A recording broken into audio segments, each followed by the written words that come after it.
Mena asko urrituko litzatekela horrela, osagarriak negoziatzea eskatu diote Jaurlaritzari.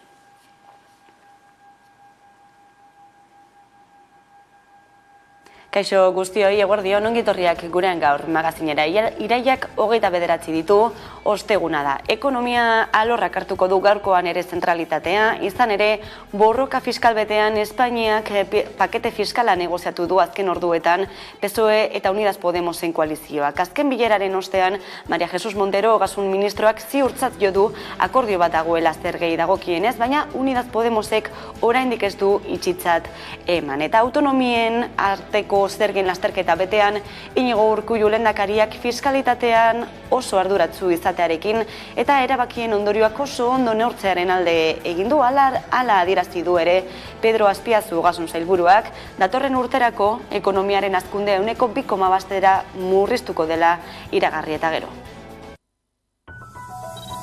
Baina ingurua ikusita beste batzuen prebisioak, ikusita ze esaten duten OCDek eta beste batzuk eta nik uste gure hazkundea inguruotan kontutan hori hartuz, nik uste hazkunde sendoa dela eta kapasa dela enplea lortzeko.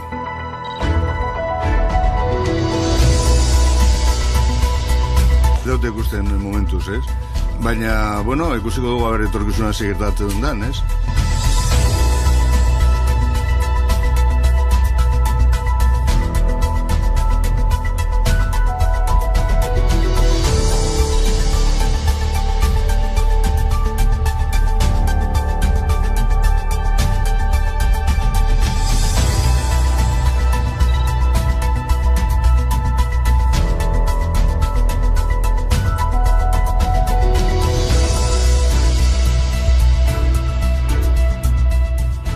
Zergak gora eta bera eta bien bitartean aipatu dugu langile publikoen lansaria 2,5 igo nahi duela Madrilgo gobernuak datorren urtean. Pedro Azpiazu Jaurlaritzako ogasun sailburuak iragarri du Madrilen agindua beteko duela eta Nafarroako gobernuak berriz 3% igoerarekin ari dela prestatzen aurrekontuak.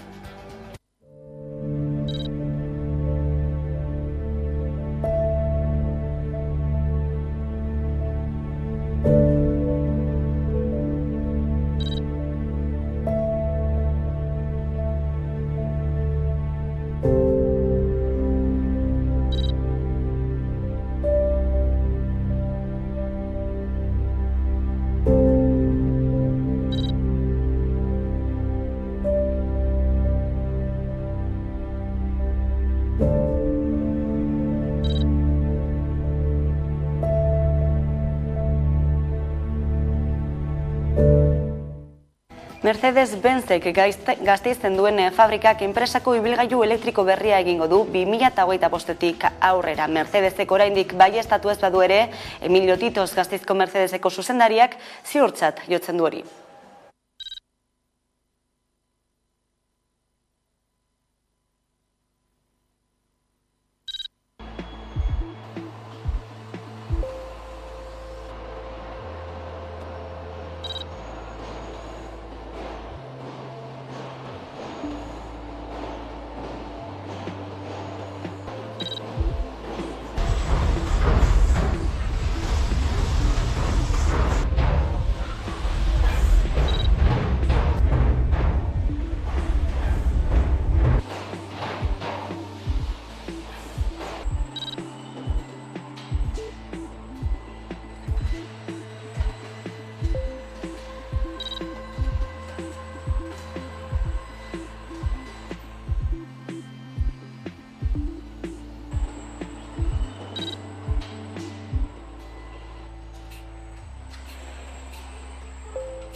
Eta Ipar Euskal Herrian greba eguna dute gaurkoa CGT, FCU, LAB eta Solider sindikatuek langileen langabetu erretratudun eta ikasle guztiei zabaldu diete kalera ateratzeko deia. Sindikatuek Emmanuel Macronen gobernuaren murrizketak eta erretiroaren erreforma zalatzearekin batera, lansarien emendatzea, zerbitzu publikoaren askartzea eta lan denboraren zein erretiroaren adinaren apaltzea aldarrikatu dituzte. SNF-en trenbidetako sindikatu nagusiek greba deialdia egin dute ere, garraiolariek bezala. Eta harrabotsa sortu du Eusko Jaurlaritzaren baieztapen batek. Eusko Jaurlaritzak onartu duelako Gasteiz eta Burgos lotuko dituen abiadura handiko linea bidaiarientzat mugatuta egongo dela, merkantziarik eraman gabe. Merkantziak egungo linearen trazadura erabiliz eta beharrezko egokitzapenak eginez egingo direla adierazi dute.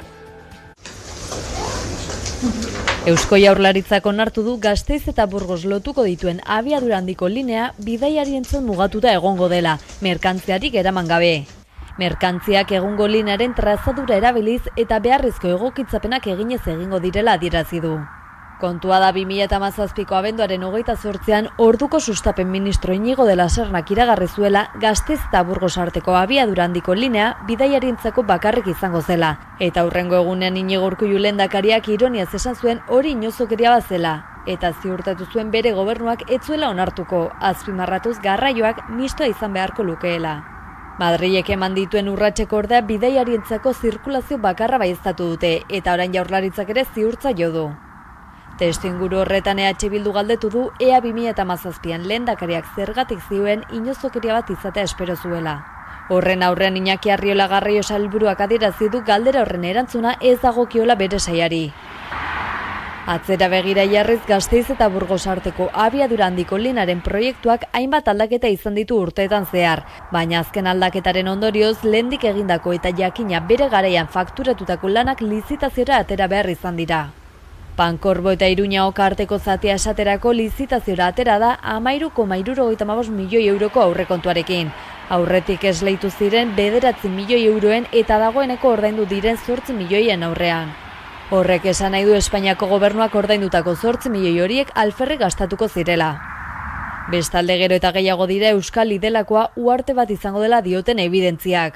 Hegoalderantz egunen batean bidaiarientzako linea inauguratzen denean ezingo diren merkantziak igaro. Bien bitartean iparralderantz pertsonek ere ez dute garraiorako aukerarik izango, Parisek mugako batasuna atzeratu duelako.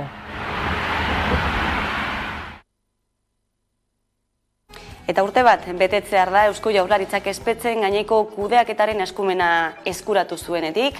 Hain zuzen ere urriaren batean izan zen hori, Aieteko nazioarteko konferentziaren 10. urte urranaren atarian gauzatu zena. Agus Hernan, Foro Sozialeko koordinatzailearekin aztertuko dugu urte honetako balantzea eta urteak emandakoa, eta baita ere aurretik dauden eginkizunak ere. Kaixo, Agus, ongi etorri. Eguerdion zuri. Beno, Euskal presoen gehiengoa Euskal espetxetan izan da. Kurtso politiko honen eginkizun nagusia zein izan beharko luke espetxe politikari dagokionez? Bueno, lehenik eta behin urte bukatu baino lehen, oraingo erritmoan mantentzen baldin bada, uztailetik onera irekitako erritmoan mantentzen baldin bada, espero dugu preso guztiak Euskal Herriko kartzeletan egongo direla. Guk urte bateko epe hori positibo baloratzen dugu eta azpimarratzen dugu gainera ze kontsentsu zabal baten gainean eraiki izan dela, ez? Gogoratu behar dugu 2019ko martxoan Eusko Legebiltzarrean egin zen pleno monografiko bat eta hortik abiatu zen politika penitentziario propio baten diseinua eta horren alde 80% ko sustengoa lortu zuela, ez?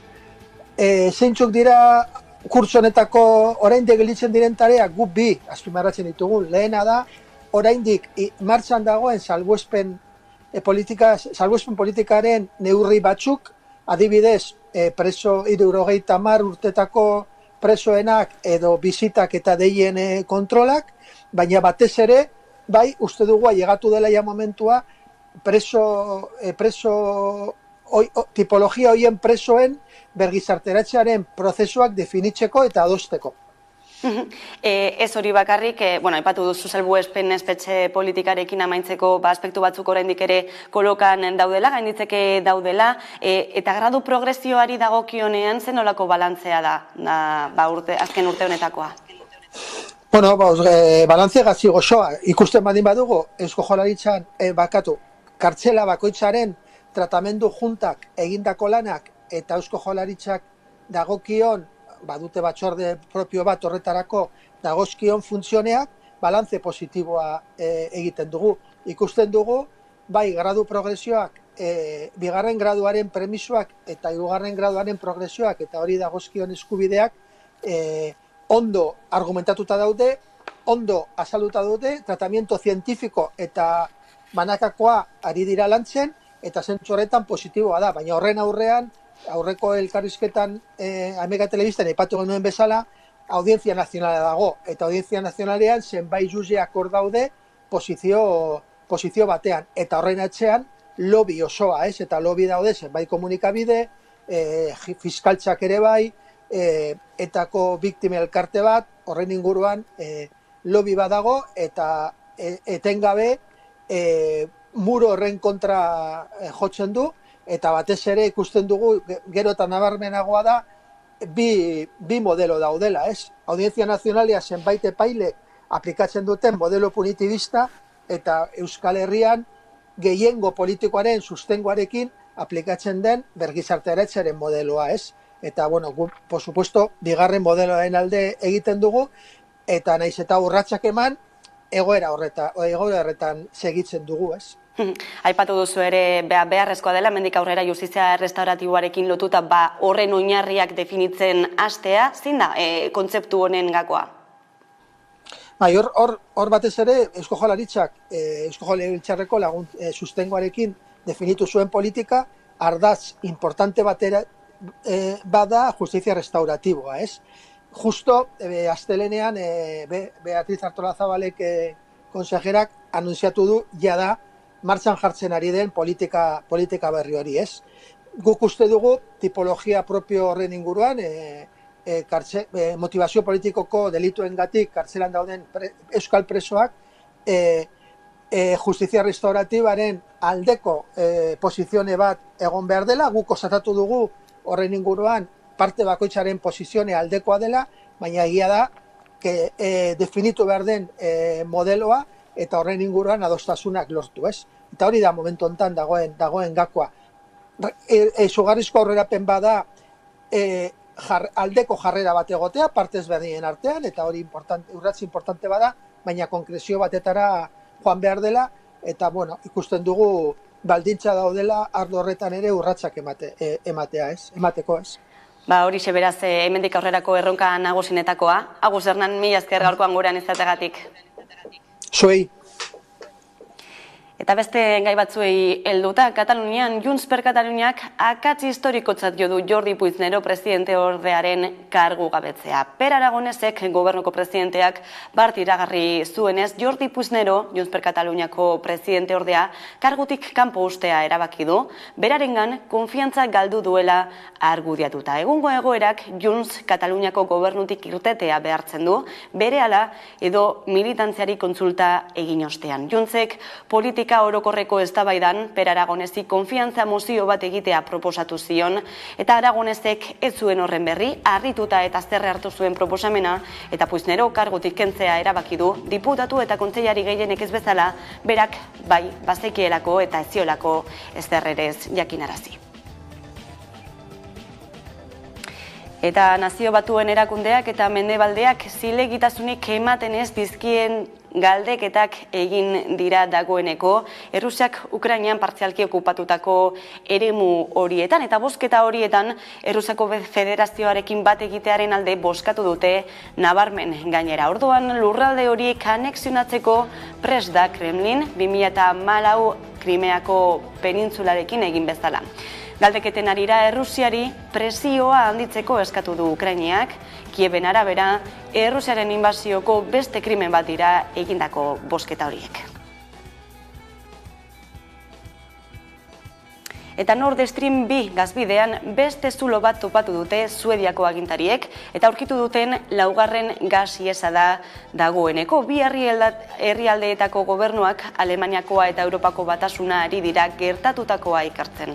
Sabotaje bat dela uste dute. Suediako energiaren zuzendaritza nagusiak adierazi duenez, jada gazaren erdia atera da, eta baliteke ihesa igandean gelditzea. Hala ere, Suedia, Dinamarka eta Norvegiako gazaren eta energiaren sektoreek alarma egoera handitu dute.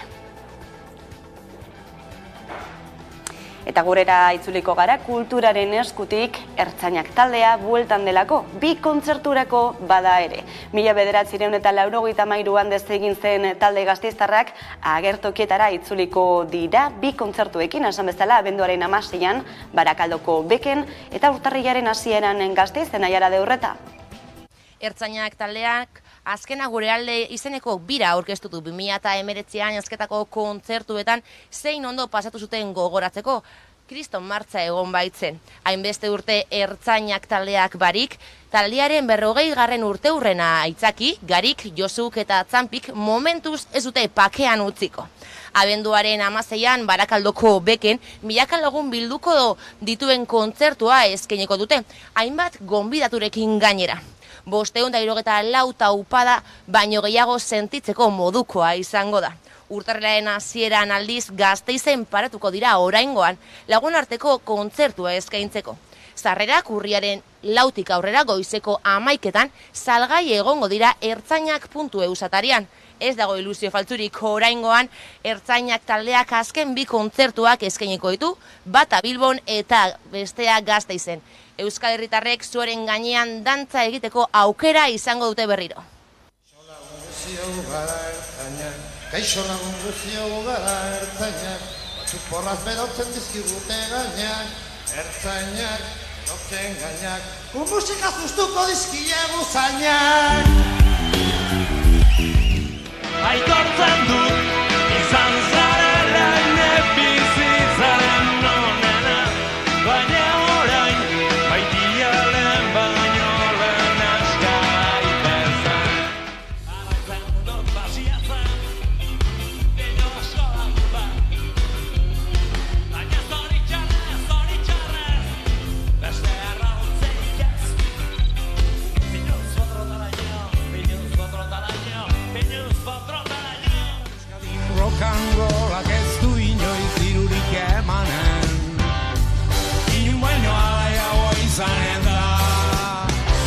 Ez da berdin, inun baino alaiago izanen da.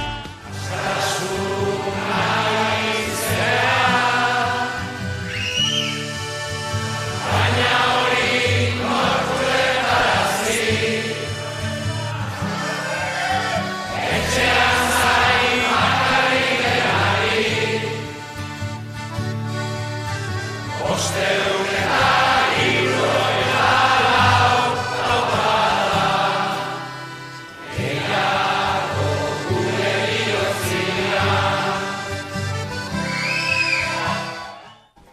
Ertzainak taldearen itzulera alde batetik, baina kultura agenda bete-beterik datorkigu gaurkoan ere, Irati Agirrezkoenaga, eguerdion.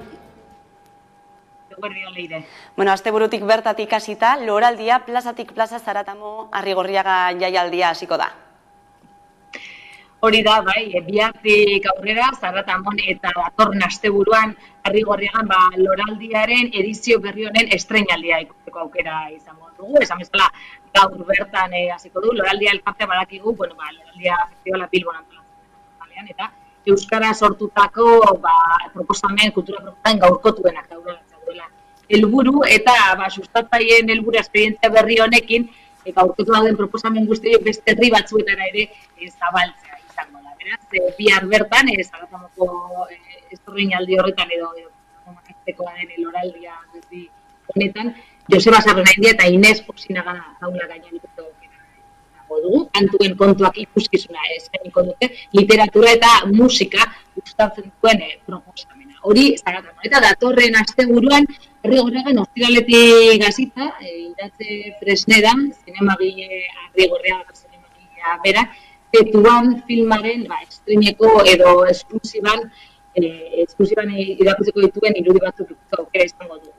Beraz, Tetuan bere filma martxoan estrenatuko du zinemagilea, baina esan bezala datorren ostiralean esklusiban irudi batzuk aukera izango dugu. Eta gero, larun batean ere bi ikuskizun izango dira, alde batetik Ikukai dantza kanpaina izango dugu, abutxo, eta Arrigorriagako uralean erakusketa aretoan hor gerorik balego ikuskizuna izango dugu, ikuskizuna hortan papetu alain Agirreko Latzalo Agerrek eta Maire Altunak besteak beste. Egitaragua dagoeneko zintzelikatuta dutego horren aldean, oraldeko aldean, Beraz, udazkenean ere kulturaz gozatzeko aukera. Eta Gasteizen, Gasteiz, hobeto esan da, antzerkian murgilduko da, ezta? Asteburutik aurrera, larunbatetik hasita. Hori da, bai, Gasteizeko nazioarteko antzerki jaialdia dago, hori da, larunbatetik aurrera, urriaren batetik aurrera, eta aurten 34 ikuskizun egongo dira, eta 34 ikuskizun horietatik 16 Euskal Herriko atzerleek edo Euskal Herriko konpainiek talderatuko dituzte, konpainia dira, eta alde horretatik, udal arduradunak ere, udal antzoki esareko arduradunak markatuko izan du, eta nazioarteko pulsori berreskuratu nahi izan, pandemian ostean eta batzukuntzari ere aldete aipatu nahi izan dela, edo espazio importante batzuk ere guzti, eta alde horretik adibidez, Mari de Jong konpainiak ama taularatuko du, urriaren 14, hemendik asteetara, eta Gasteizeko jaialdi honetan interesantea da off-local izeneko antzerki irekiaren espazio hori, eta antzerkirekin espazio horietan bai egoten dira bertako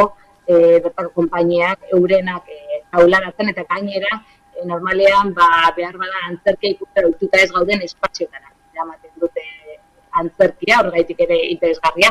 Hala ere, bestelako antzoki handietan ere, espezifara antzokian izango dugu antzerkia ikusteko aukera, Txantxaka teatrak Mideiak Abiloto ezontako sex berdinak lana taularatuko du, eta haurtzontzako edo umentzako antzerkiare izango da Teatro Paraíso konpainiare bonoak dagoeneko bai, beraz horre baita de antzerkia eta kulturaz urtatzeko aukera kasu honetan Araban Gasteiz. Eta Bilboko Euskararen etxeak bestalde erakusketa ibiltari bat abiatuko du, liburuaren arbola, erakusketa zuzen ere, zertan datza? Bai, joan den astean, iraian 21 abiatu zuen Portugaleten, eta, liburuaren arbola erakusketa honetan, liburuaren atal desberdinak azaltzen dira, liburuaren atal nagusiak erakusten ditu eta horiek azaldu, baina baita ere liburu bat idaztean parte hartzen duten eragileak. Eta idazlea, editorea, imprenta, irakurlea, jakina irakurle behar ditugu liburuak idazte eta liburuak argitatu izateko, Portugaleten hasi da, eta ondarroak etuzei edo gazte helduei ere irakurtzaletasun hori pizkat helaraztea, irakurketak eta liburuak berak badituela material desberdina, badaukala prozesu bat, eta behar bat prozesu horren berri dugunean ere gehiago erakarriko gaitu irakurketak eta guzti da. Mezu horrekin agurtuko gara Irati Agirrezkoenaga, eskerrik asko beste behin gurean izateagatik. Eskerrik asko zure Leire bai, agur. Horrengo arte. Eta badakizue, ostegunero bezala, gaueko 10etan musika zuzenean saioarekin hitzordua duzuela, Koldo Tamendi agurtuko dugu pantailaren beste alboan. Kaixo, Koldo? Ez dakit Koldo Tamendi hortik dagoen, kaixo, Koldo? Opa! Esan dugu ezta, gaur berriro ere ostegunero legez musika zuzenean saioa, eta gaurko protagonista izen ezagun bat gainera, ezta? Izen ezaguna baino, musikari ezagun bat, proiektu berri batean martxan. Gaurko protagonista Mikel Moreno da, Kauta musika taldeko abeslari eta gitar jola izan da azkeneko 20 urtetan, eta 2020 urtetik aurrera bere bakarkako bidean dabil, esan bezala bere izenpean. Bakarkoko bidea hartu zuen, 2020an, pandemia garaian, beste hainbat musikarik bezala, zenolako norabidea hartu du bakarkakoan? Bai, 2020 urtea musikari askorentzako abia puntua izan zen, beste batzuentzako sekurako tragedia, baina bai egin zuela sortzaile batzuek pila jartzea eta gauz berrietan abiatzea, ez? Kauta taldea dagoeneko utzita zaukaten bere musika bidea, 2018 urte inguruan hola eman zuten azkeneko kontzertua, 16-18 urte inguruan, eta Mikel etxean zela gitarra hartu eta zirriborroak idazten hasi zen, eta horrek eman zion bide berriz ere musikarekin maitemintzeko eta kantuak sortzeko, eta norabide berri batean Kauta talderekin 3 lagun ziren, beraz nire agian sortzaile nagusia, baina talde lanean aritzen ziren, eta kasu honetan bakarkako bide honetan berak erabakitzen du nundik nora jo, ez? Bideo horretan rock giro gutxiago daude disko honetan, gitarra akustikotik abiatu zenez egitasmoa, giro akustikoak ere nagusi dira, eta elektronikaren zenbat zertzela da ere badira. Esnatu baino lehen du izena diskoak, eta aipatu duzu pizka bat zenolako giroak jorratzen dituen, baina zer barne biltzen du, zenbat kanta daude, zenolako formatuan argitaratuko da? Diskoa Elkar Diskoetxearen babesen argitaratzen da, 8 kantu biltzen dira bertan, guztiak 2020-tik 2021 urtera bitartean eginda, eta Mikelekin egin genuen elkarrizketan aipatzen du, nola 8-9 kantu izan zituen bakarrik buruan denbora tarte horretan, ez? Badira musikari eta sortzaile askok, igual abiatzen dutela bere disko berrien sorkuntza prozesu hori, 10, 15, 25 kantuekin, eta gero azkenean diskora kopuru bat doaz, baina Mikelek aipatu zigunez, 9 kantu izan zituen buruan, eta azkenean 8 grabatu zituen. Gaztain estudioetan grabatu ditu kantuak, 2 txanpa ezberdinetan, eta horretarako musikari talde bat osatu zuen bere inguruan, berak etxean kantu biluziak egin zituen horretan, estudioan jantzi eta bestelako forma bat emateko. Eta dagoeneko kontzertuak ematen hasia da, disko hori aurkezteko? Bai, ez ditu kontzertu asko egin, orain abiatu du kontzertu bira, esango nuke ekainean uztailean eman zituela lehenengo kontzertuak, eta 2 formatu ezberdinetan toleratzen da. Alde batetik, banda formatoan egite ditu kontzertuak, eta bideo horretan Antxon Sarazua, edo Carlos Arantzegi, Adrian bere kautako basulari laguna ere izaten ditu lagun, eta bestetik ere biko formatoan ere toleratzen da, 2 gitarra akustikoez osaturiko set batean, non kantuen beste moldara bat eskaintzen du ere. Ez 2 formatoetan ibiltzen da, eta bietan oso emanaldi interesgarriak direla esango nuke. Badakizue orduan, gaur Mikel Moreno protagonista, musika zuzenean saioan, sakonean ezagutzeko, eskerrik askoko du beste behin ere? Eskerrik asko zuei. Hain zuzen ere, Mikel Morenoren Itsaslabarrean bideokliparekin utziko zaituztegu eta segituan itzuliko gara eguneko elkarrizketa nagusiarekin. Gaurkoan, gurekin izango dugu Goiatz Urkijo Euskaraldiko koordinatzailea orain arte.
Placebo izan daitekeena erantzuna dut begiko ebela jentzat badut itxarona zuan ilundu artean jada bidean nauzu heldu nau gabeziak esan zenidan tren geltokiko atian eskaletu zer gaitia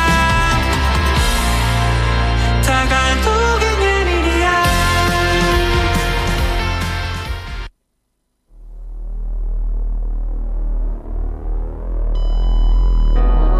Intoxikazio bat jasan baino mende bat lehenago pozoia prestatzen zebiltzan gure etxetik urrunago pixkanaka sartzen doan pozoia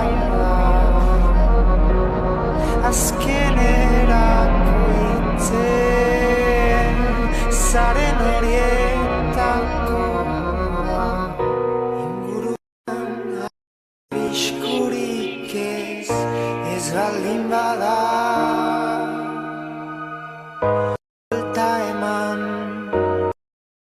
eta begiratu zure barnera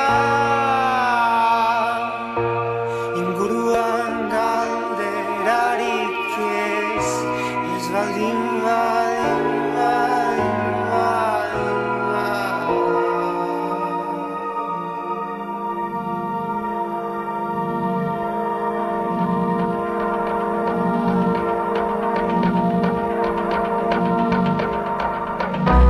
zulo beltz bat ire zaizu eskuaz baduzu isurigabeko negarraren laku ez lekua aurkituko duzu hotza eta ilunda hemen eskuan eskuarreki aragitzen ohartzeko izan ez zarena nola behar bada izan gozinen pixkanaka sartzen joan den pozoia da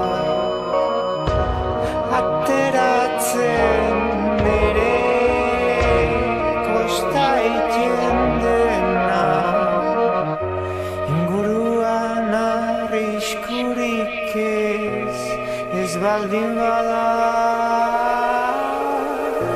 buelta eman begieita begiratu zure barnera.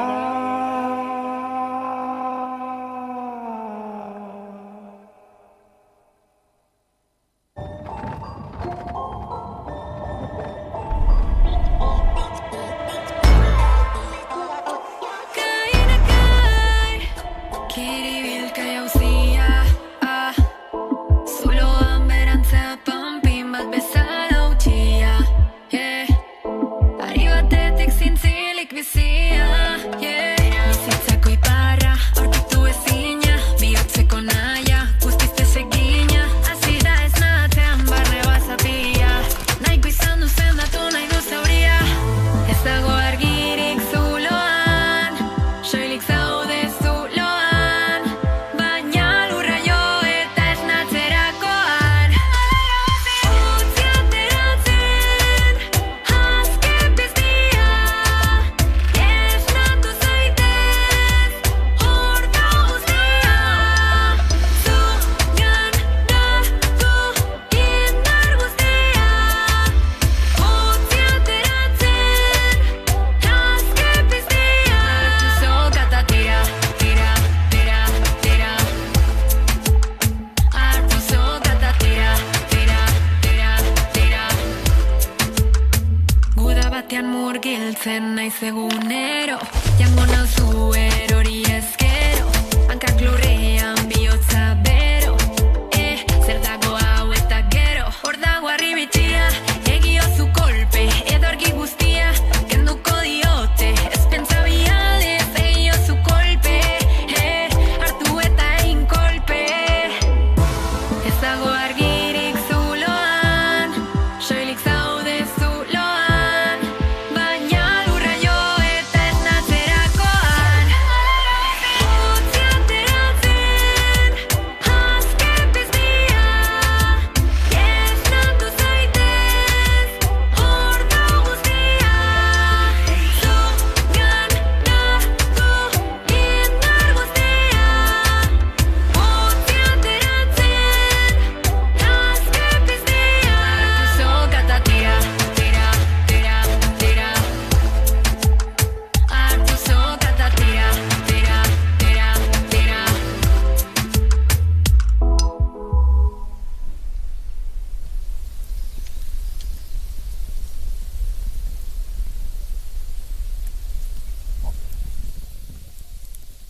Egunero legez eguneko elkarrizketaria eta irekiko diogu, horretarako gaurkoan gurekin daukagu Goia Txorkijo, Euskaraldiaren koordinatzailea, eguerdion. Eguerdion bai. Badator hirugarren Euskaraldia eta gainera urtengoa, musikorik gabekoa.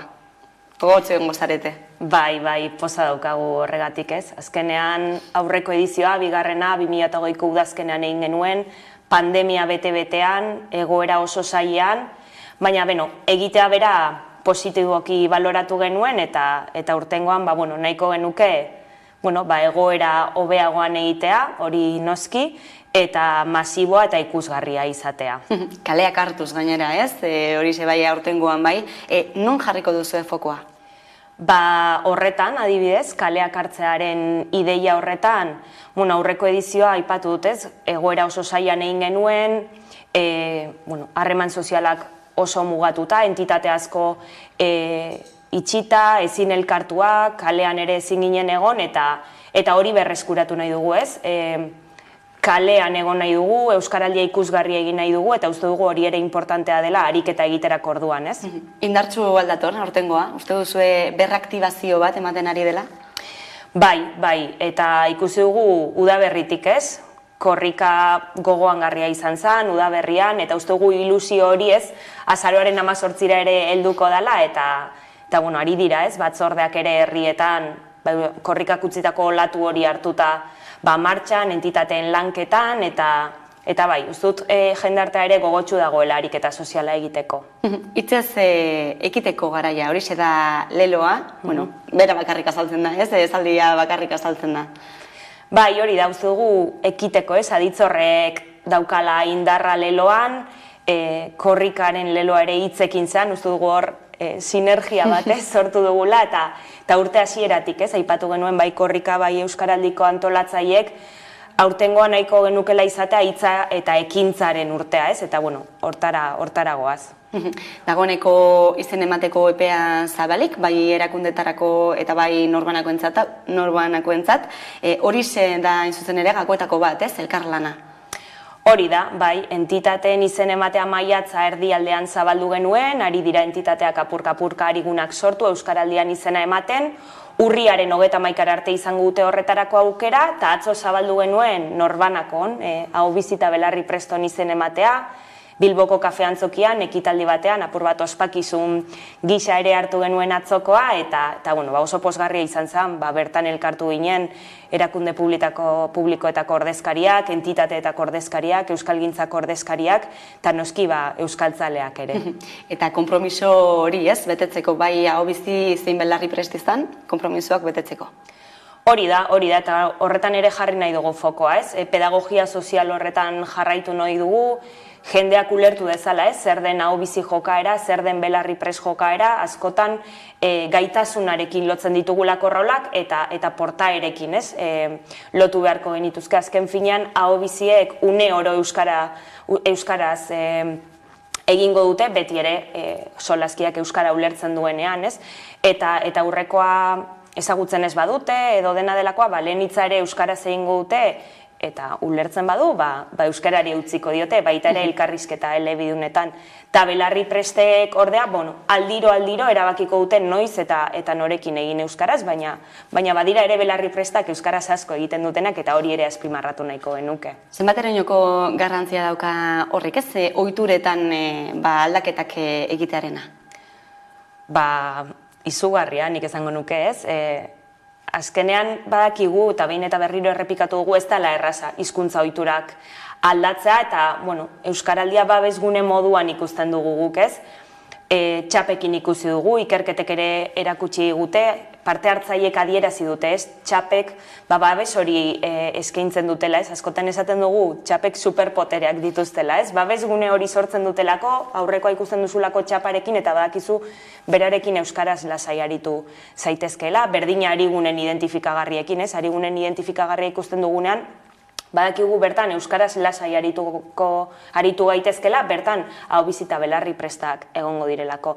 Baina, badakigu ez dela erraza, hizkuntza ohiturak aldatza, eta horretarako bai entitatei eta baita norbanakoi prestakuntza, aholkuak, bideoak eskainiko dizkiegu hizkuntza ohitura horiek apurka aldatzen joateko. Ikusi da, aipatu dituzu ikerketak, eta ikusi da Euskaraldia ospatzen den bitartean, horrek bultzada ematen diola Euskararen erabilerari, erabilerak goraka egiten duela, eta aipatzen duzuena, bultzada hori egin nahi duzuela, eta hain zuzen ere estres linguistikoa, urtean zehar pairatzen dugun estres linguistiko horren guztiz kontrakoa. Hori da, estres linguistiko hori alde batera utzi nahi dugu gutxienez 15 egun horietan, lehen aipatu dan txapekin, arigunen identifikagarriekin, identifikagarri horiek ikusten ditugunean, estres linguistiko hori alde batera utzi, eta badakigu bertan euskaraz lasai asko aritu gaitezkela, eta hori, lasaitua da 15 egun horietan gutxienez, eta gero aurrera begira ere, nahiko genuke arigune erraldoi bat izatea, ez? Arigunen garrantzi hori azpimarratze aldera, ez da. Aipatu dugu baita ere, hitzez ekiteko ekitaldiak ere izango direla, ez bakarrik euskaraldia, herriz-herriko ekitaldiak ere izango direla, zertan datza? Hori da, gure aurtengo helburuetako bat ere bada, euskaraldiaren aurreko ediziotan lortu ditugun lorpen horiek, ez? Ikusaraztea jendarteak, euskaraldia tresna eraginkorra dela, ez? Eta hizkuntza ohituretan lagungarria. Eta baita ere jarriko dugu fokoa aurtengo erronketan. Zer lortu nahi dugun, ez? 3. edizio honetan, eta eskatuko diegu bai hau bizita belarri prestei eta baita entitatei ere erronka horiek identifikatzea eta ikusaraztea, ez? Jarri dezagun erronka bat, aurtengo euskaraldirako, izan txikia, izan handiagoa, eta lortu dezagun 15 egun horietan. Eta hori da hitzez ekiteko ekitaldi horiekin lortu nahi duguna, edo islatu nahi dugula herriz-herri, ez? Bai entitateen eta baita norbanakoen lorpen horiek ikusaraztea, aurreko ediziotakoak, eta aurrengo edizioko, edo aurtengo edizioko erronka horiek ere ikusarazi eta lortu. Zenolako erronkak izan daitezke horiek, esaterako euskaraldia behin gaindituta, behin ospatuta, handik aurrera ere, euskaraz hitz egiten jarraitzea izan daiteke horietako bat? Hori da, zaila da, baina egingarria da, eta uste dugu hori izan daitekeela erronka bat, handia, hori ere horrela da, baina, atzo ekitaldian ez aipatzen ziren hainbat erronka urtengorako, askok aipatzen dute lehenitzaren garrantzia, ez? Zenbat kostatzen zaigun lehenitz hori euskaraz egita eta zenbat bide polit eta eder zabaltzen dizkigunez, lehenitz horrek, orduan, hori izan daiteke adibide bat. Aipatu dugu, azaroaren 18tik abenduaren 2, 3. euskaraldia, dagoeneko atzera kontaketa, dagoeneko beroketa lanak ere egiten hasiko zinateke, ez? Bai, gu koordinaziotik buru belarri lanean, baina baita ere herrietako batzordeak, ez? Ezin ditugu ahaztu eta behin eta berriro errepikatzen dugu, beraiek direla euskaraldiaren motorra, beraiek ari direla herriz-herri, 100 batzorde sortu dituzte, milaka bolondrez ari dira euskaraldia herrietan aurrera eramaten, eta lehen aipatut, ez? Asko korrikak utzitako ilusio latu hori hartuta, jarraitu dute euskaraldiaren lanketarekin, beste asko orain hasi dira aktibatzen, entitateen lanketarekin dabiltza buru belarri, urrian amaituko delako haien izen ematea, eta tokiko entitateekin ari dira prestakuntza lan hori egiten, euskaraldira erakartzen, eta orain ere hasiko dira norbanakoekin, ez, gurekin hau bizita belarri prestekin, prestakuntza eskaintzen, izen ematean laguntzen, eta baina bai, lanean daude eta ilusioz. Denbora tarte honetan, zein eratara jaso daiteke euskaraldiari buruzko informazioa? Bide ezberdin askotatik ez, lehenik eta behin euskaraldiko webgunea hor dago, informazio askorekin, bertan ere egin daiteke aurtengo izen ematea, bai norbanakoena eta bai entitateena ere, sare sozialetan, noski ere, hor dago hor daude euskaraldiko sare sozialak, eta herrietako batzordei esker ere, herritar horien gana ere heltzeko aukera daukagu. 3. aipatu dugu ez, 3. edizioa, pandemia tarteko gainera, zenolako lorpenak nabarmenduko zenituzke 3 edizio hauetan zehar ez, lehenengoa gogoan izan da ez, dena berria zela, eta orain dagoeneko 3. ia ez dela saldu beharrik ere ez, zer dena bizi eta belarri prest. Nik uste dut lorpen handien euskaraldiarena dala antolatzeko modua. Antolatzeko modu berritzaile badala, elkarlanean oinarrituta, erakunde sozialak, erakunde publikoak, norbanako bolondresak, eta nik uste dut benetan hor dagoela gakoa, ez? Elkarrekin sortutako ariketa sozial erraldoia dela, eta elkarrekin egindakoa, Eta horixe izango nuke dela lorpenik handiena. Bai. Beraz, aurtengorako ez, lehen aipatutako erronka txiki edo handiak ere, berdin balio dutela. Hori da, bai, guk sinisten dugu ez, erronka lorpen txiki askoren gehiketak, aldaketa izugarria ekar dezakela, ez? Baina, horretarako prestatu beharko gara, izena eman beharko dugu, daukagu oraindik denbora, baina garrantzia jarriko nuke edo azpimarra jarriko nuke prestakuntza horretan, ez? Guk tresnak eskainiko dizkiegu, bai entitatei, bai norbanakoi ere, esaterako Euskaldunon Alduntze Eskola ere berrikuntza moduan aurten pilotajea edo orain urria hasieran martxan jarriko dugu Tolosaldean, Donostian, Getxon eta Errenterian, eta, prestakuntza eta prestakuntza hori da hurrengo hilabeteetan daukagun erronka, benetan ariketa eroso egin alizateko horrek bide asko zabaltzen dituelako. Eta izan emata dagoeneko zabalik, berriro goraraziko dugu, norbaitek zalantzak baldin baditu zer esango zenioke? Babitu hor ere berrikuntza dago, gure helburuetako bat izan da aurten, aurreko ediziotan parte hartu genuen Aho Bizi eta Belarri prestei, izen emate hori errastea, ez? Eta horretarako gure parte hartzea berretsi besterik ez dugu egin behar aurten, aurreko edizioan parte hartu genuenok, Euskaraldiko webgunean izango dugu horretarako aukera, pare bat klikekin gure parte hartzea berretxita egongo litzateke, mezuak ere bidaliko dizkiegu aurreko Aho Bizi eta Belarri prestei, beraz, telefonotik, erraz, berretxi halko dugu gure izen ematea, eta horrez gain, lehen aipatu dut, hasieran ariketa edatu nahi dugula, Aho Bizi eta Belarri prest berrien gana ere heldu nahi dugula, eta lehenengo aldiz Euskaraldian izena emango dutenek, Euskaraldiko webunan ere sartzeko aukera izango dute, eta bertan izen emate formularioa beteta, beraien izen emate ingo dute aurten Euskaraldirako lehenengoz. Hortxe, gonbidapena ere jasota Goia Txorkijoko Euskaraldiaren koordinatzailea, mila esker Hamaika Telebistara gerturatzeagatik. Zuei, mila esker. Eta tarte baten ostean itzuliko gara eguneko solasaldiari bide emateko, gaurkoan gurekin izango ditugu Zuriñe Rodriguez eta Ibon Meñika, orain arte.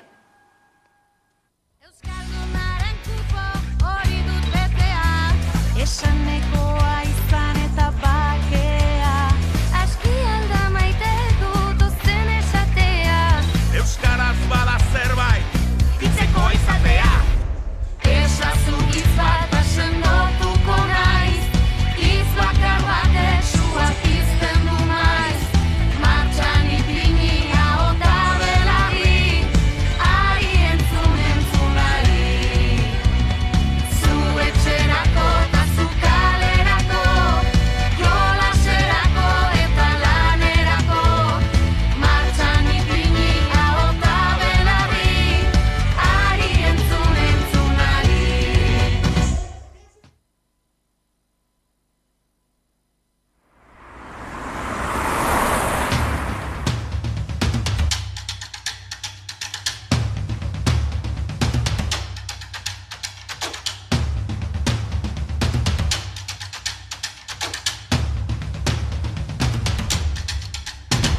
Euskaldunaren kupo hori dut betea, esanekoa izan eta bakea, aski alda maite dut ozen esatea. Euskaraz bada zerbait, hitzeko izatea. Esazu hitz bat asendotuko naiz, hitz bakar batek suak izten du maiz. Martxan ipini Aho eta Belarri, ari entzunari. Zu etxerako eta zu kalerako,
gaztelera frantzez, nire erabakita, nire borondatez, banoa aspaldiko desioa betez, agurra aita ta ama ondo bizi bitez.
Sorpresa eder horren zain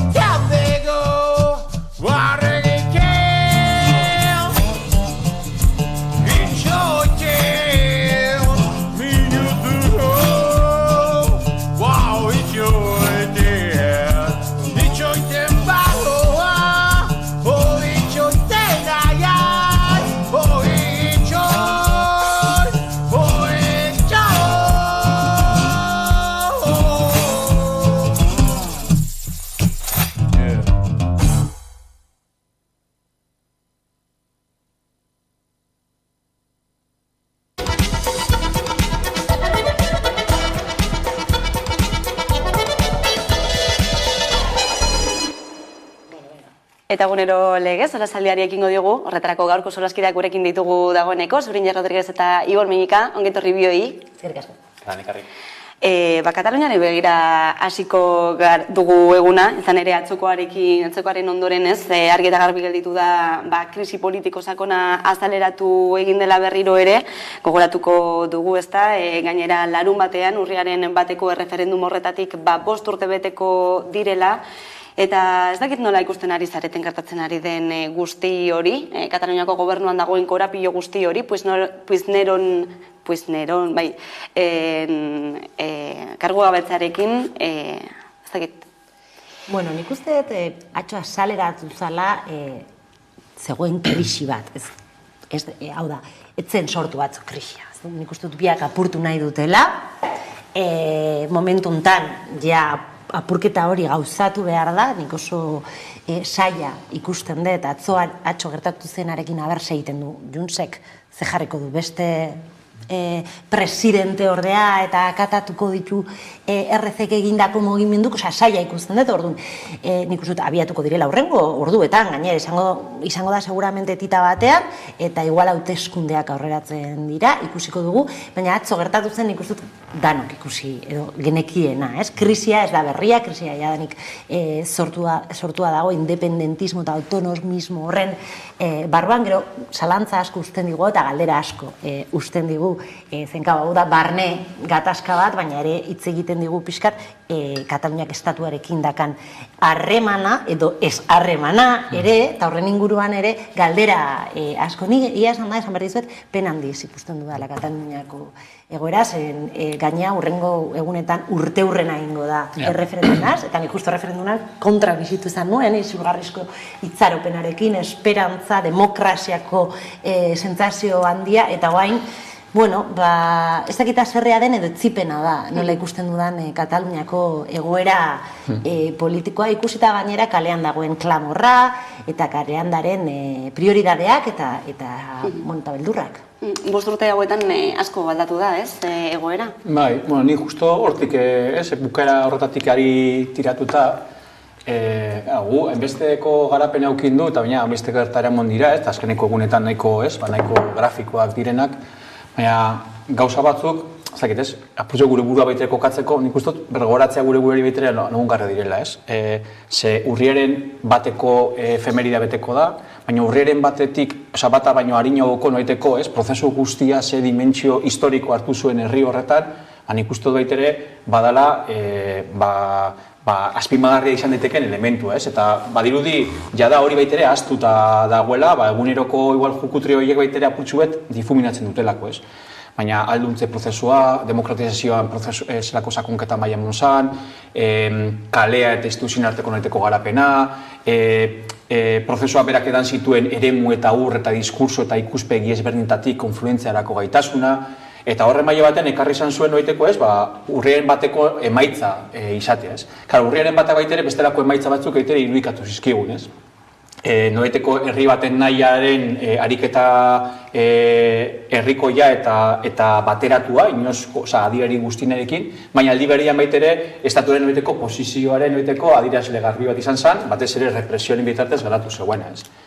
Eta horren maila batean, ekarri izan zuen, noiteko ez, karrak bat edo konbultzio une batetara, ez. Konbultzio uno kritiko bat zana, baina gero gehiago igual garatu zana urrengoko egunetan, eta atez ere gerora, ez, irakasgai moduan baitere utzia zutena zala, agian urrengo egunetik aurrerako prozesuaren noiteko diseinu eta garapena eta kudeaketan, seguramente aurrikuspen gitxi edo hankamotz geratu izanaren noiteko ondorioak, ez? Eta horrek utzi zuen noiteko pozoa, ez? Eta inkluso agintariek edo zuzendaritza lan da zeudenet, seguramente hor ezadostasunen noiteko lehen kimuak azaldu zituzten, ez? Jokabian, urrengo gunetatik aurrerako jokabian, ez? Hor dagoen sekuentzia guztian. Eta nik uste horre baia batean, badago latente esan dezagun, edo badago presente azkeneko urteetan garatu den elementu guztiekaz, ez? Eta maila batean, agian igual, hor zegoen pulsio sozial guzti hori, errepresioen aurkako noiteko jokabi batekin erantzun edo kanalizatu zen, amnistiaren aldeko aldarrikapenak asko sustatu ziren, preso eta islerien konturakoan eta baina tentsio sozial hori mantentzeak baitere, denboran zehar, oso zaila da, Nik uste ez dela bakarrik atentzioa, prozesu politikoak oroar eta aldaketa politikoak nik uste batzutan emozionalki bizitzen dugula, eta bada, eta bizitu behar dugula, baina aldaketa sozialak eta aldaketa politikoak pixkanaka eginen dira, orduan. Prozesua ia da denboran luzatu dela, baina, egun batetik bestera zuk ez duzu estatu bat sortzen. Tamalez, eta hala da, jakinda gainera aurrean dakazun beste estatu hori ez zaizula errekonozitzen, errepresioa dagoela, gainera pandemia badator, gainera rezesio ekonomiko badator, gainera Europatik kontraofensiba gaztista badator, eta guzti hori ere azaltzen du gaur egungo testu ingurua. Postura desiragarri batetik, demokratikoki pentsatuta, nire gustatuko zidan ikustea, Pere Aragonezen eta Iluntzen arteko ikamika horiek esortzea. Hori da desiragarria, ez? Eta batzutan daukat sentsazioa horretan geratzen garela, horretara begiratzen degula, eta esaten du ze jaleo dakaten generalitaten, eta egia da, eta jaleo dakate, eta nik uste dut politikarik ere tamainuzko jarrerak eduki behar dituztela, eta nik uste ere hemen maskulinidad eta patriarkatu asko ere badagoela, baina hori badakit beste eztabaida bat dela, baina nik uste edo niri gustatuko litzateke enfokea ere Espainian ipintzi. Eta Espainian dakan jarrera, ez? Eta hau ez da bakarrikan Kataluniarekiko, ez da bakarrikan prozesu soberanistekiko, baizik eta bada ekonomiarekiko, bada emakumearekiko, bada kontu askoarekiko, ez? Eta egia da, hortze badagoela mai bat, bere momentuan garatu, sortu ezena, egitera jundeen, bapatean Sánchez prest dago, Sánchez ez dago prest, orduan sortzen da jaleo bat, eta nik uste hemen dagoen eztabaida da, eztabaida fundazionala da, demokraziaren ingurukoa, eta estatu espainolaren demokrazia faltarena. Eta hau da niri kezkatzen nagoena. Zen demokrazia falta hori, nik esango nuke erpin guztietara eraman dezakegula, ez? Orduan, bestea, sarata. Hitz egin beharreko sarataz, ez dut esaten ari, ez dugunik hitz egin behar, baina sarata da, ez? Eta, bueno, kezkatzeko modukoa da. Eta badatozte oso saiak diren garaiak. Muinera joan da, ez? Juntzen eta Eskerra Republikanaren arteko desadostasunaren muinera joanez, hor ikusten dugu, ez? Estrategian, ez? Independentismorako estrategian desadostasun nabariak daudela, ez? Bide horrian Eskerra Republikanak, aipatu duzun bezala, politiko horren alde egin du, ez? Elkarrizketa mahaiaren alde, baina Junts per Kataluniak ez zuen inoiz ere babestu, eta alde bakarreko bidea da beraiek lehenesten dutena, hain zuzen ere beste erreferendum baten helburua du, ez? Per Aragonesek, hori bera ere proposatu zuen aurreko gunean politika orokorreko eztabaida, baina dagoeneko Espainiatik, eta esan bezala, heldu da, ez? Heldu da erantzuna, ez dela lehentasuna oraintxe bertan, ez? Beraz, nora doa elkarrizketa mahai hori, ez? Hori ere? Ez que, ni bebai guztot elkarrotua daudela, ez? Zu, negoziazio elkarrizketa mahai baten egiteko, ez? Bilateraliaren ikuspegi horretan, eta fondon dagoena, bat eginda demokraziaren noiteko, ez? Ikuskerak eta aplikatzeko moduak, ez da behar nesaltzaitik, baina egia da baitere hor zelan aurkeztuten zaren, askotan baitere indar posizio bat edo negoziazio elkarrizketa baitere bailintza dezakela norabideten bestean, ez? Eta argi dagoena da, Estatu Espainiarra eta batez ere gobernu zentralak jakindakina da, esan dezagun Kataluniako indar politiko subiranistek ez dutela gaur egun estrategia bateratu bat, inkluso mai horretara eramaterako momentuan, zuk aipatzen duzuenagatik. Eta gainera, azkenek urtean egon dira bestelako elementu batzuek baitere, fraktura horretan baitere, igual arrakala hori sortarazi dutenak, eta gehiago izan da, lehen aipaturikoa, ez? Kalea instituzioen arteko noiteko elkarlan hori baitere, noiteko arrakala bat baitere somatu izan da, ez? ANC eta batez ere RC-ren noiteko gobernuen artean sortu edan ikamika, inkluso diada batera, mobilizazioa ez joatera inokoa, ez? Horrelako egoera bat emotiaren kontuak. Eta horren nik uste dut, zurinik aipatu duen noiteko eremuaz gain, badago beste eremu baitere nik uste dut gehitu beharko litzatekela. Ez dela horrek zer sortarazten duen, ikamika horiek atzean dagoen noiteko eta prozesu honek eukinduen arrakastaren mami gehienari erantzuten dion, eta dela masa kritiko bat eta prozesu horren aldeko aktibo handi bat egon izan dela, eta urtetan modu ezberdinetan garatu izan duena.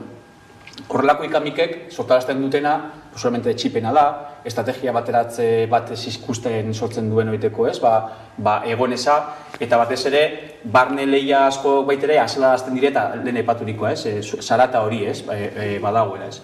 Aldiz, nik uste dut fondoko horreri errapatu ez gero, badago bestelako elementu bat, dala, urte hauetan baitere, independentismoaren oiteko soziologikoki apustua mantendu, inkluso une batzutan areagotu izan da, eta, bueno, diadak adibidez markatzen duen pulsoaren oiteko adibide gisa, sozialki horrendikoaren badago masa kritiko hori, baina ezinezko daukogun ez da egotea esperoan, ez, lehia politiko horretan egon daiteken esperoan, orduen, nik uste dut horrek tentu handiz jartzeko elementu bada, batez ere agintari politikoen partetik hartu beharreko jokabidea.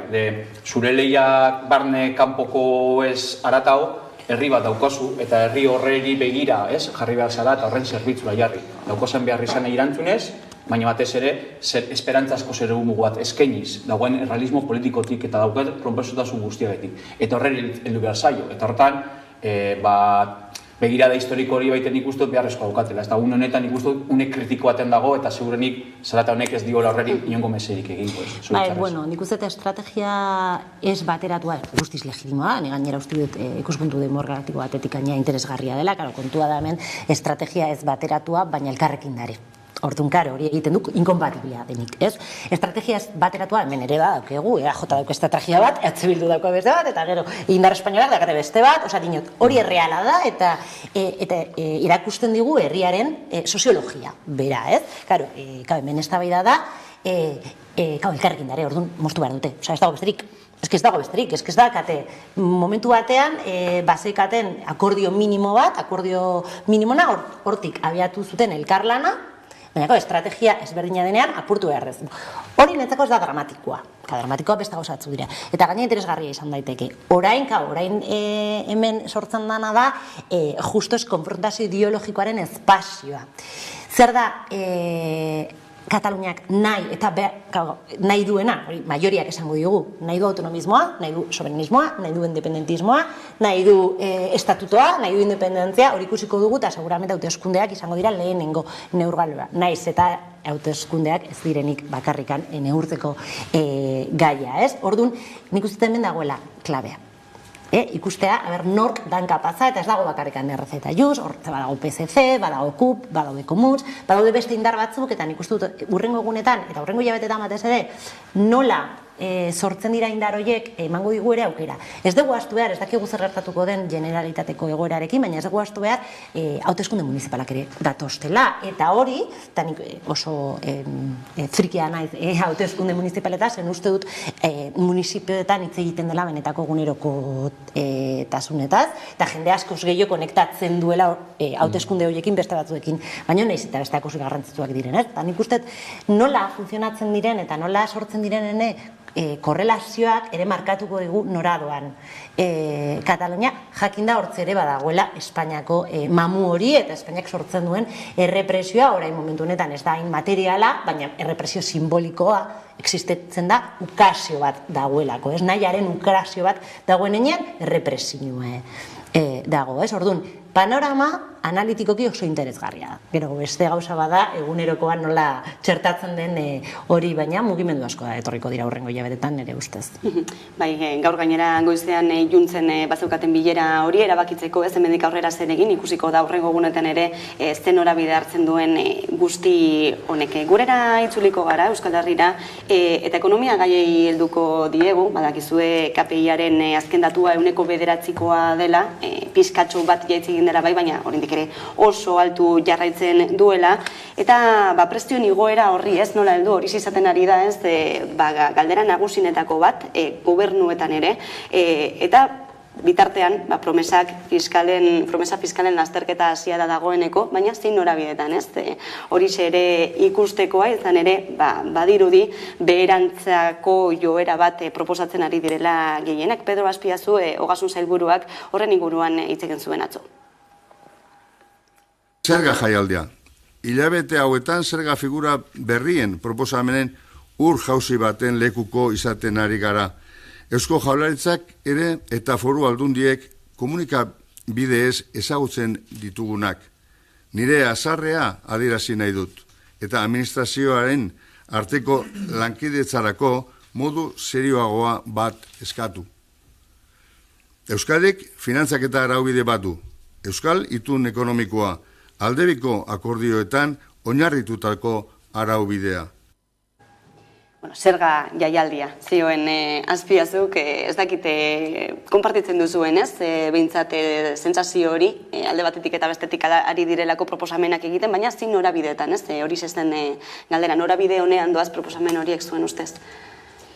Hombre, lehenengo eta behin, dagoena da, Marcos Atalak semaia arte markatzen duen eztabaida politikoa, ez? Eta egia da, momentu honetan, berak definitzen duena, beste askok definitu dute, baina egia da, saltza horretan jarri gaituztela, ez? Eta, karo, fondoan dagoenari errepatuta, ez? Batez ere, hauteskunde testinguru baten aurkitzen gara, jada batzuek hasi dira behien mugimendua batzukiten, eta batez ere, hau bai, gauza askotan igertzen da norbere ideologia eta hemen oso argia dago, ez? PPK batez ere markatu izan duen noiteko norabidea oso ideologizatua dagoelako, mantra neoliberari erantzunez, ez?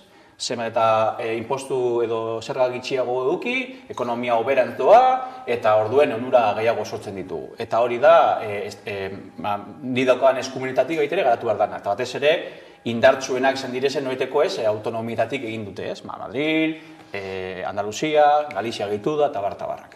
Eta batez ere, daukon noiteko logika bada, gobernu zentrala desgastatzea, eta noitere, berien indarposizioa baitere horretan markatzea.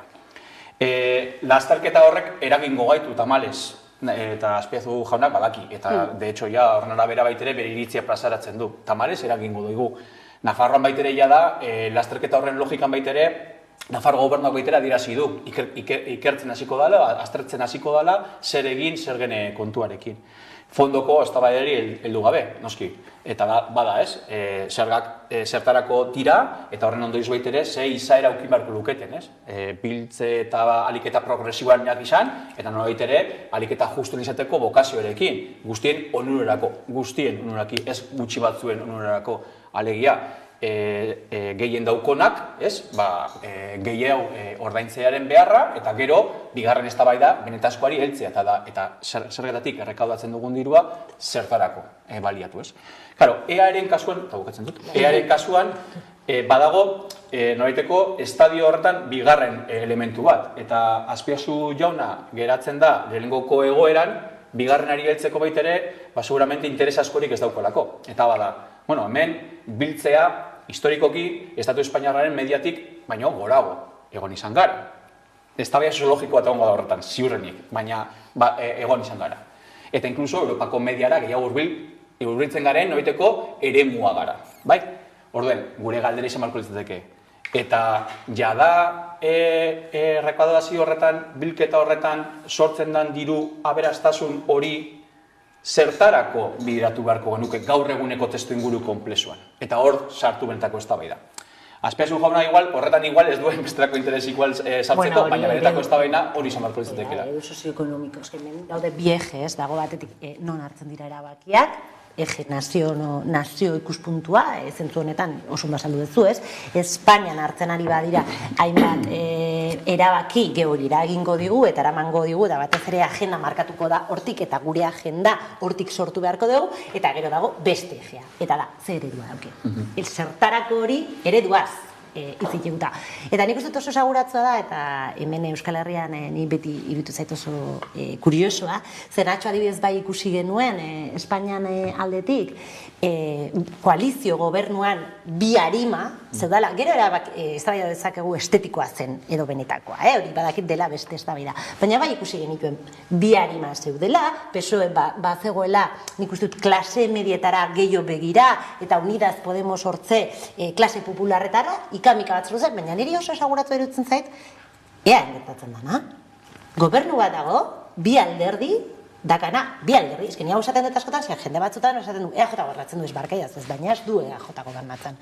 EAJ lehendakaritza, baina gobernatzen du PS-rekin batea, dira bi indar. Eta sozioekonomikoak izue, behaien programetara begiratzen badezu, ezberdinak dire.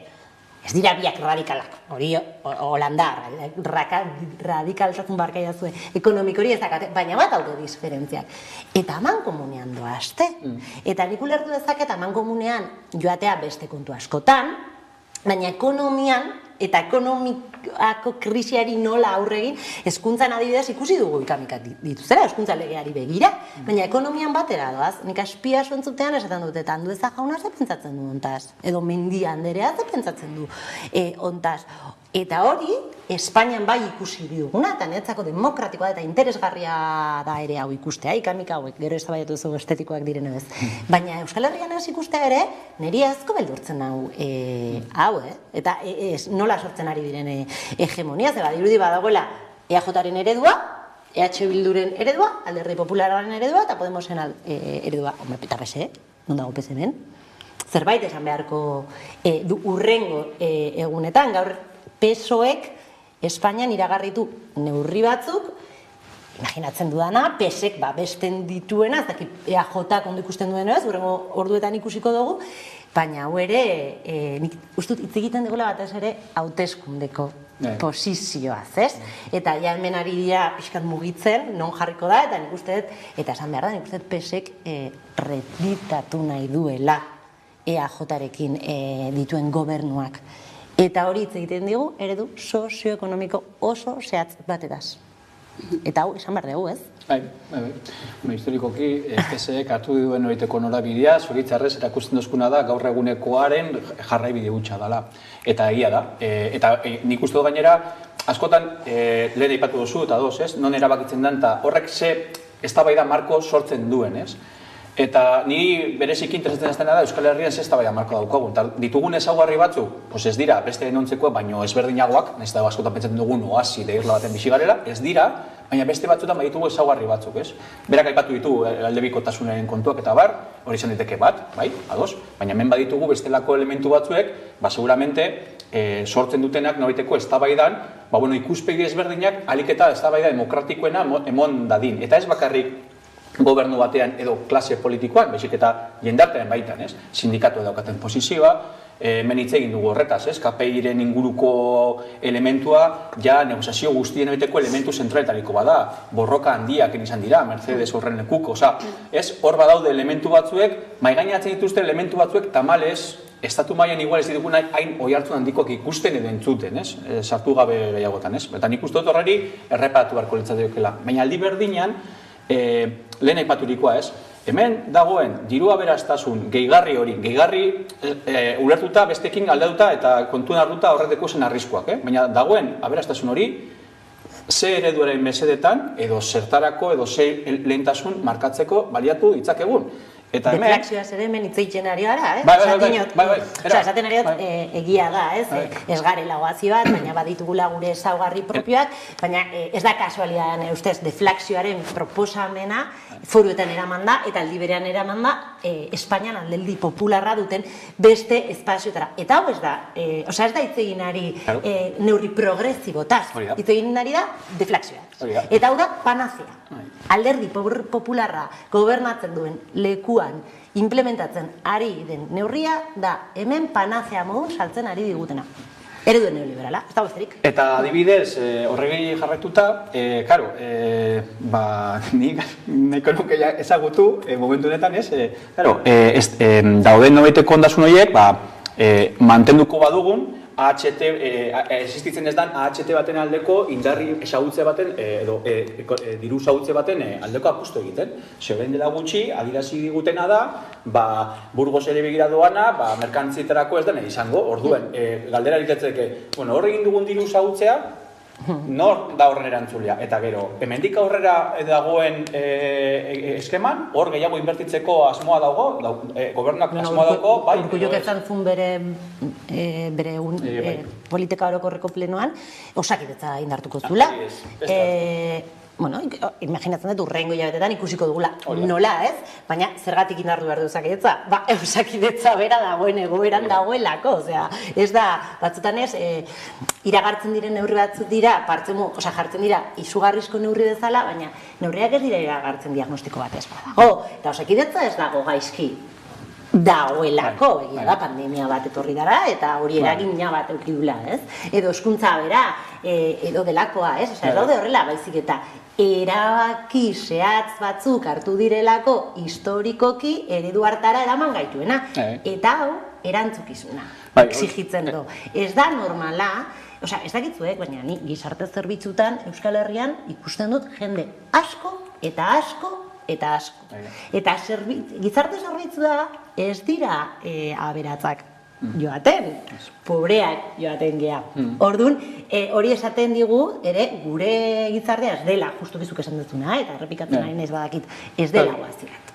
Beraz, neurri horiek urgentziaz hartu beharreko neurriak dira, porque eske batzutan eri populista ditzen diate, eta badakit batzutan ez dela, baina eske arrautza kostatzen dute gehiago, eske haragia kostatzen dute gehiago, eta ni batzutan eske pobreak solomilloa ez dute jaten orain dela urtek, baina eske orain igual horiazkoa ere ez dute jango, eta hau populista da, baina eske reala da, eske hagan da, eske ni juten naizenean haragi dendara, hau badago, hitz egiten du honetaz, eta jende esaten dizu, eta nabaritzen da supermerkatuan hilabetearen hasieraren edo bukaera den, eta nabaritzen da oferta bat badagoenean jendea ofertara joaten da, eta bizikleta gehiago ikusten duzukotzea baino, hori oso ondo, baina dinot, eta hau nabaritzen da, materiala da, honekin zer esan edut, pobreza ez dela bakarrikan ideologikoa, materiala dala, eta ikusten dugula, eta gorpusten duguna bidatez, emakumeak gehiago, badakizu beti esaten duela, baina eske ikusten ari gea, eta orduan, urgentziazko neurriak arte behar dira, eta neurri horiek kontu honekin estrukturalak izan behar dira. Zen iragarri diren hainbat neurri temporalak dira. Urrengo urtean hartuko dugu deflazioa, eztabaidatu dezakegu gustatzen zaigun deflazioa ez. Urrengo 12 hilabete. Zergatik 12 hilabeten? Zergatik ez ditugu hartzen urrengo 4 urteako neurrik aldaketa estrukturalak abiatzeko gero? Egia, eta honekin bukatzen dut, analizatu behar dugula neurriak ondo hartuak direna ez, baina urte bateko neurriak zer da hori.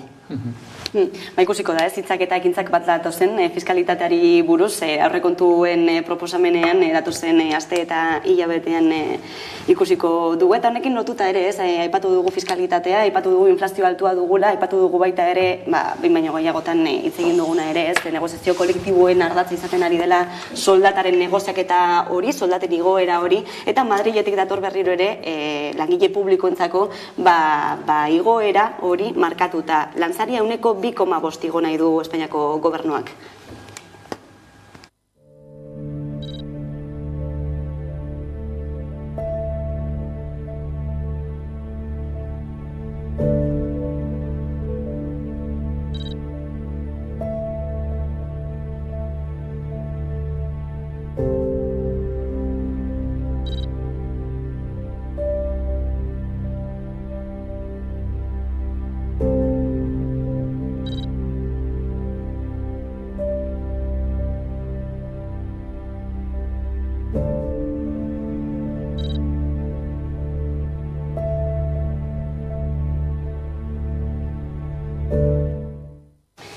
Ikusi dugu ez, ehuneko 2,5ko igoera hori, gaur-gaurkoz inflazioa ehuneko 9an kokatuta, beraz, kalkuluak eginda ez, argi ikusten da, devaluazio bat egongo dela, erosahalmenean, dagoeneko Euskal Sindikatuak aurka agertu dira, baina zer egin ez, Madrildik datorren agindu honen aurrean.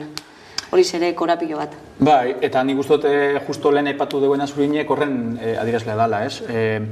Neurri batzuk momentu loturikoak hartzeak urgentziek edo egoerak horrela eskatzen dutela agian beharrezkoa dira eta hartu behar dira eta ejekutibo bat horretarako dago, ez? Noetere horren egoera hori kudeatzeko, baina fondokoari erreparatu behar zaio, ez da egitura askoen noeteko problematizazio guztiei erantzun, ez? Eta argi dagoena da, bai Europako testuinguruak estatu mailan eta hemen ere dagoen testuinguru ekonomikoa eta dagoen noiteko egoerak oso egoera konplexu batean jartzen ari gaituela eta egon bagaudela eta evidentemente hemen badaude eztabaida batzuk ekiditu gure diresenak, ez? Badala batez ere gaur eguneko egoerak zemotako politika sozial eta zemotako politika publikoa garatu ez geroan, arrakala sozial areagotu daiteke eta beraz, noaiteko ez, krisi ekonomikoa zaurgarria direzenak gehiago ordaintzera behartu, eta bultzatu, edo termino justuago batzuetan egoteko moduan egon, ez? Eta horrek maila baten ekartzen duen noaiteko politika ausartak hartzea eta aldi berdinean egin beharreko lanketa politiko guztia, ez? Bere adirerik zabalenean, ez? Eta egia da, batez ere gobernu zentralak hartzen egituen zenbait politikak agian momentukoari loturik leheuntze ariketa bat ekar dezake, Baina ikusten zaio baitere, neurri baten baitere, ausardi hori baitere ez diola heltzen, ez? Eta hemen badaude batez ere elite politiko handiek egoerarik txarrenetan, izan pandemia edo izan gaur eguneko krisian, bereien ondasunak areagotzen baina ez daudela eta gainera jakinen asken adizkigutela. Eta tartean horixe, ez duten, horre maila batean, eztabaida baitere non egin behar dan kokatu beharko litzatek eta lotzen dugu lehenko zergekin, ez? Eta progresibidearen kontuarekin eta gehien daukatenek hartu beharko luketen horieteko erantzukizuna, eta horrekiko gobernuek edozein dela hartu beharko luketen erantzunkizun eta ardura ausartak. Eta esan, bai, zuk ondasun gehiago izateak ekartzen duenak da, zuk gehiago kontributu behar duzula, gero politika sozial justuago batzuen mesetan jartzeko. Eta hori izan beharko litzateke abia puntua. Eta hor, ez gaude hain indartsu. Baina gaurkoz ez dira progresiboak zerga horiek, baina dena den eta hala ere ez dituzte ordaintzen. Ikusten ari gara, zenbat pertsona famatuk edo dirudunek ez dutela beraien bete beharrak egiten, ez? Beraz, horixe ere bultzatzea, ez? Naiz eta progresibitate bat egon nola bermatu, ez hori egingo dela. Bueno, zigorra gor, ez dago besterik, neurri zigortzaileak justuki ordaintzen ez dutenako. Baina ni oain irakurtzen nuen Twitterren, aurkeztu diren neurri berri hauek Espainian, aberatzak direnei zerga igotzea erabaki dute, eta niri oso kuriosoa iruditzen jarri dioten izena. Eta da, zerga solidarioa. Eta ni amonak, esaten zunez, pobrei migajak ematen digute. Eta ni sentsazio deket. Zerga solidarioa, osea, 200.000 milioi dakan zer kontriburu jende bati, ez dakitzen bat kenduko dioten. Eta hori, solidaridade modun izendatzea, ideologikoki marko aldetik, nahi utzen zait, ez barkai ez baina ez da elkartasuna. Hau, jartzen dizute rigorrez, beraz, ordaindu behar duzu, ordaineko zu, bai, ala bai, ez dago besterik, hemen ez dago solidaridadea, hemen dago erantzukizunan, eta nik uste dut hau dela enfokea. Eta horrela ere ulertu daiteke, zergatik ordaindu behar dugun. Zen batzutan, eta nik asko ulertzen dut, ni autonomoa naiz, adibidez, eta ulertzen dut, etortzen zaidanean besa, IRPF-a, eta ez dut, zenbat impuesto ordaintzen ditu. Eta batzutan, nahazten zaizkite tripak, ez? Baina, bueno, nik uste ere pedagogia ideologiko bat egin behar dugula saltzeko. Bai, eske nik ordaintzen duman diru hau, gero juten da justuki, edo jun beharko zen justuki, osakidetza indartzeko, politika publikoak hartzeko adibidez, indarkeria matxista epaitatzen duten emakumeak adibidez, etxe seguru bat sortzeko, hezkuntza publikorako, eta orduan gero ni lasaitzen naiz, eta esaten dut, hortara badoa, oso ondo eman da. Baina, pedagogia ideologiko ere egin behar dugu, ez? Zen, eta honekin nik oso kezkatuta nago, eta Italian ikusi dugu hauteskundetan, eta aitortu behar da, ultraderetza honekin oso ondo egiten ari da bere diskurtsoa, eta oso ondo daki ailegatzen klase popularretara, eta honen inguruan ikusten hausnarketa bat ere egin behar dela. Zen jendea, dakagu, boskatzen dugun gobernua. Eta hau da, bai Madrilen, bai Euskal Herrian, eta bai Italian. Dago, boskatzen dugun gobernua. Eta ultraeskuina gobernatzen badu, ultraeskuina boskatu dugulako da, oso obvioa da, Eta EAJ gobernatzen badu, da, herria EAJ gobernatzea nahi duelako. Orduan, erantzukizuna dakagu honetan. Orduan, nik uste dut alternatibak diren eskerrabiek, edo klase popularrak, edo delakoa ere, pentsatu behar duela nola erakarri justuki politika horiek hobetuko duen jendea eta hauteskunde hau batzuk ditugu. Eta ni badakit oso tematiten nabilela hauteskundekin, baina nik uste hemen pugna ideologiko oso importantea dagoela. Eta horregatik leheno komentatzen genuen, kameratik kanpo, zaila ekonomia sasaltzea, ze importantea da divulgazioa, eta nik uste honekin ere tematu behar degula, divulgatu behar dugu, zergatik impuestuak onak dire, zergatik ordaindu behar dugu, nora jun behar diren, zergatik ekonomia ideologikoa da, zergatik fiskalidadea ideologikoa da, eta zergatik honen inguruan ez dutula bakarrikan ekonomilariak hitz egin behar, baizik eta gure auzoetan, gure lagunekin hitz egin behar dugula, eta honen inguruan borroka bat egin behar degula. Eta ni naiz lehena, izugarrizko perez ematen diala batzutan ekonomia zitzegitea, baina zinbesteko da, zinbizitza da egunerokoa, ez? Eta, bueno, ni kezkatuta nago, Italia gainera erakutsi dugu oso argi, ez? Argi dago, gizarte mailan eta norbanakoak zeharkatzen gaituzten gai bat badela. Gaiz aldatu behar dugu, Bruselara joko dugu, bertara bidean direlako hainbat eta hainbat elkarte, migratzaileen eskubideen aldekoak, 160 talde baino gehiago elkartuko dira bertan, larun batean in zuzen ere, Europako Parlamentuaren atarira eramateko aldarrikapen horiek, ez? Rights no deaths, eskubideak eta ez heriotzak mugimenduak bultzatuta. Ana Elena Altuna daukagu pantailaren beste alboan, eta agurtuko dugu. Eguardion, Ana. Eguardion denoi, eguardion Bruselasetik. Bueno, ailegatu zarete bidaiei luzearen ostean, hainbat eta hainbat talde elkartuko zarete bertan larun batean. Zeintzuk izango dira aldarrikapen nagusiak? Aldarrikapen nagusiak bi lelo hoiek dira. Eskubideak bai, hilketarik ez.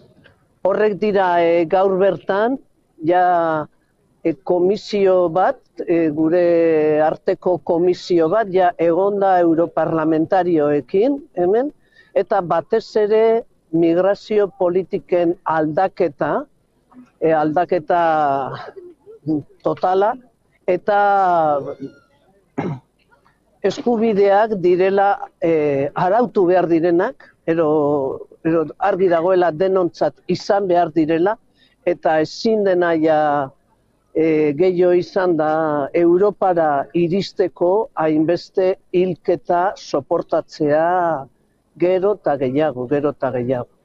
Mezu argia, hain zuzen ere, garrantzi berezia hartzen duena, bizitzen ari garen testu inguruan, ez? Ikusi dugu Italian nork gobernatuko duen hemendik aurrera, eta zen nolako politikak hartuko dituzten ere migrazioaren gaiarekin. Mugak guztiz itziko dituztela alegia, horrek dakarren guztiarekin, Ana Elena?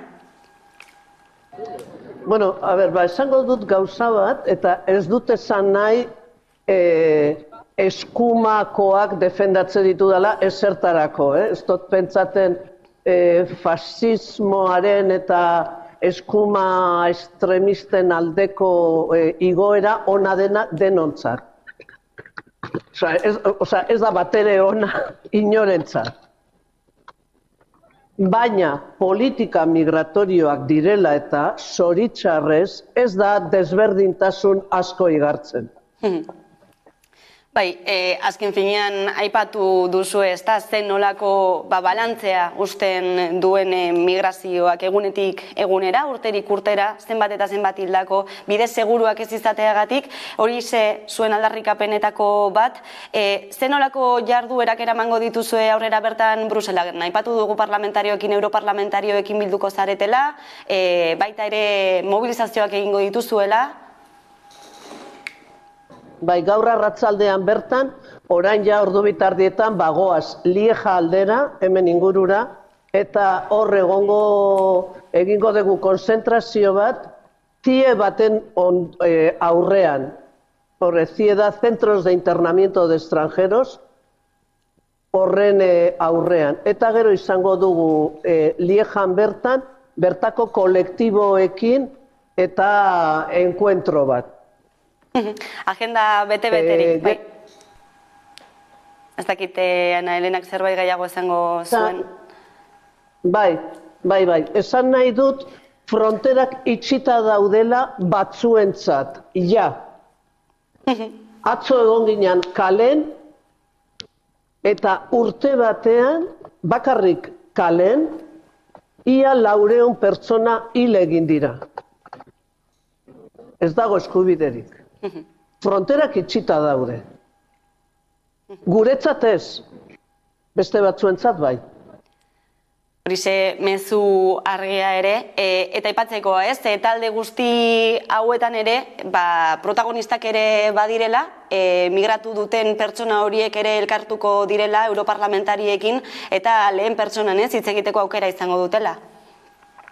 Eski izan dute bai, gure, martxa honetan parte hartzen dugu 130 elkarte nazioartekoak, eta hoien artean gaude ongi etorri bezala batez ere migranteen eskubideen alde eta egiten dugunak, eta baita ere daude noski migranteen taldeak.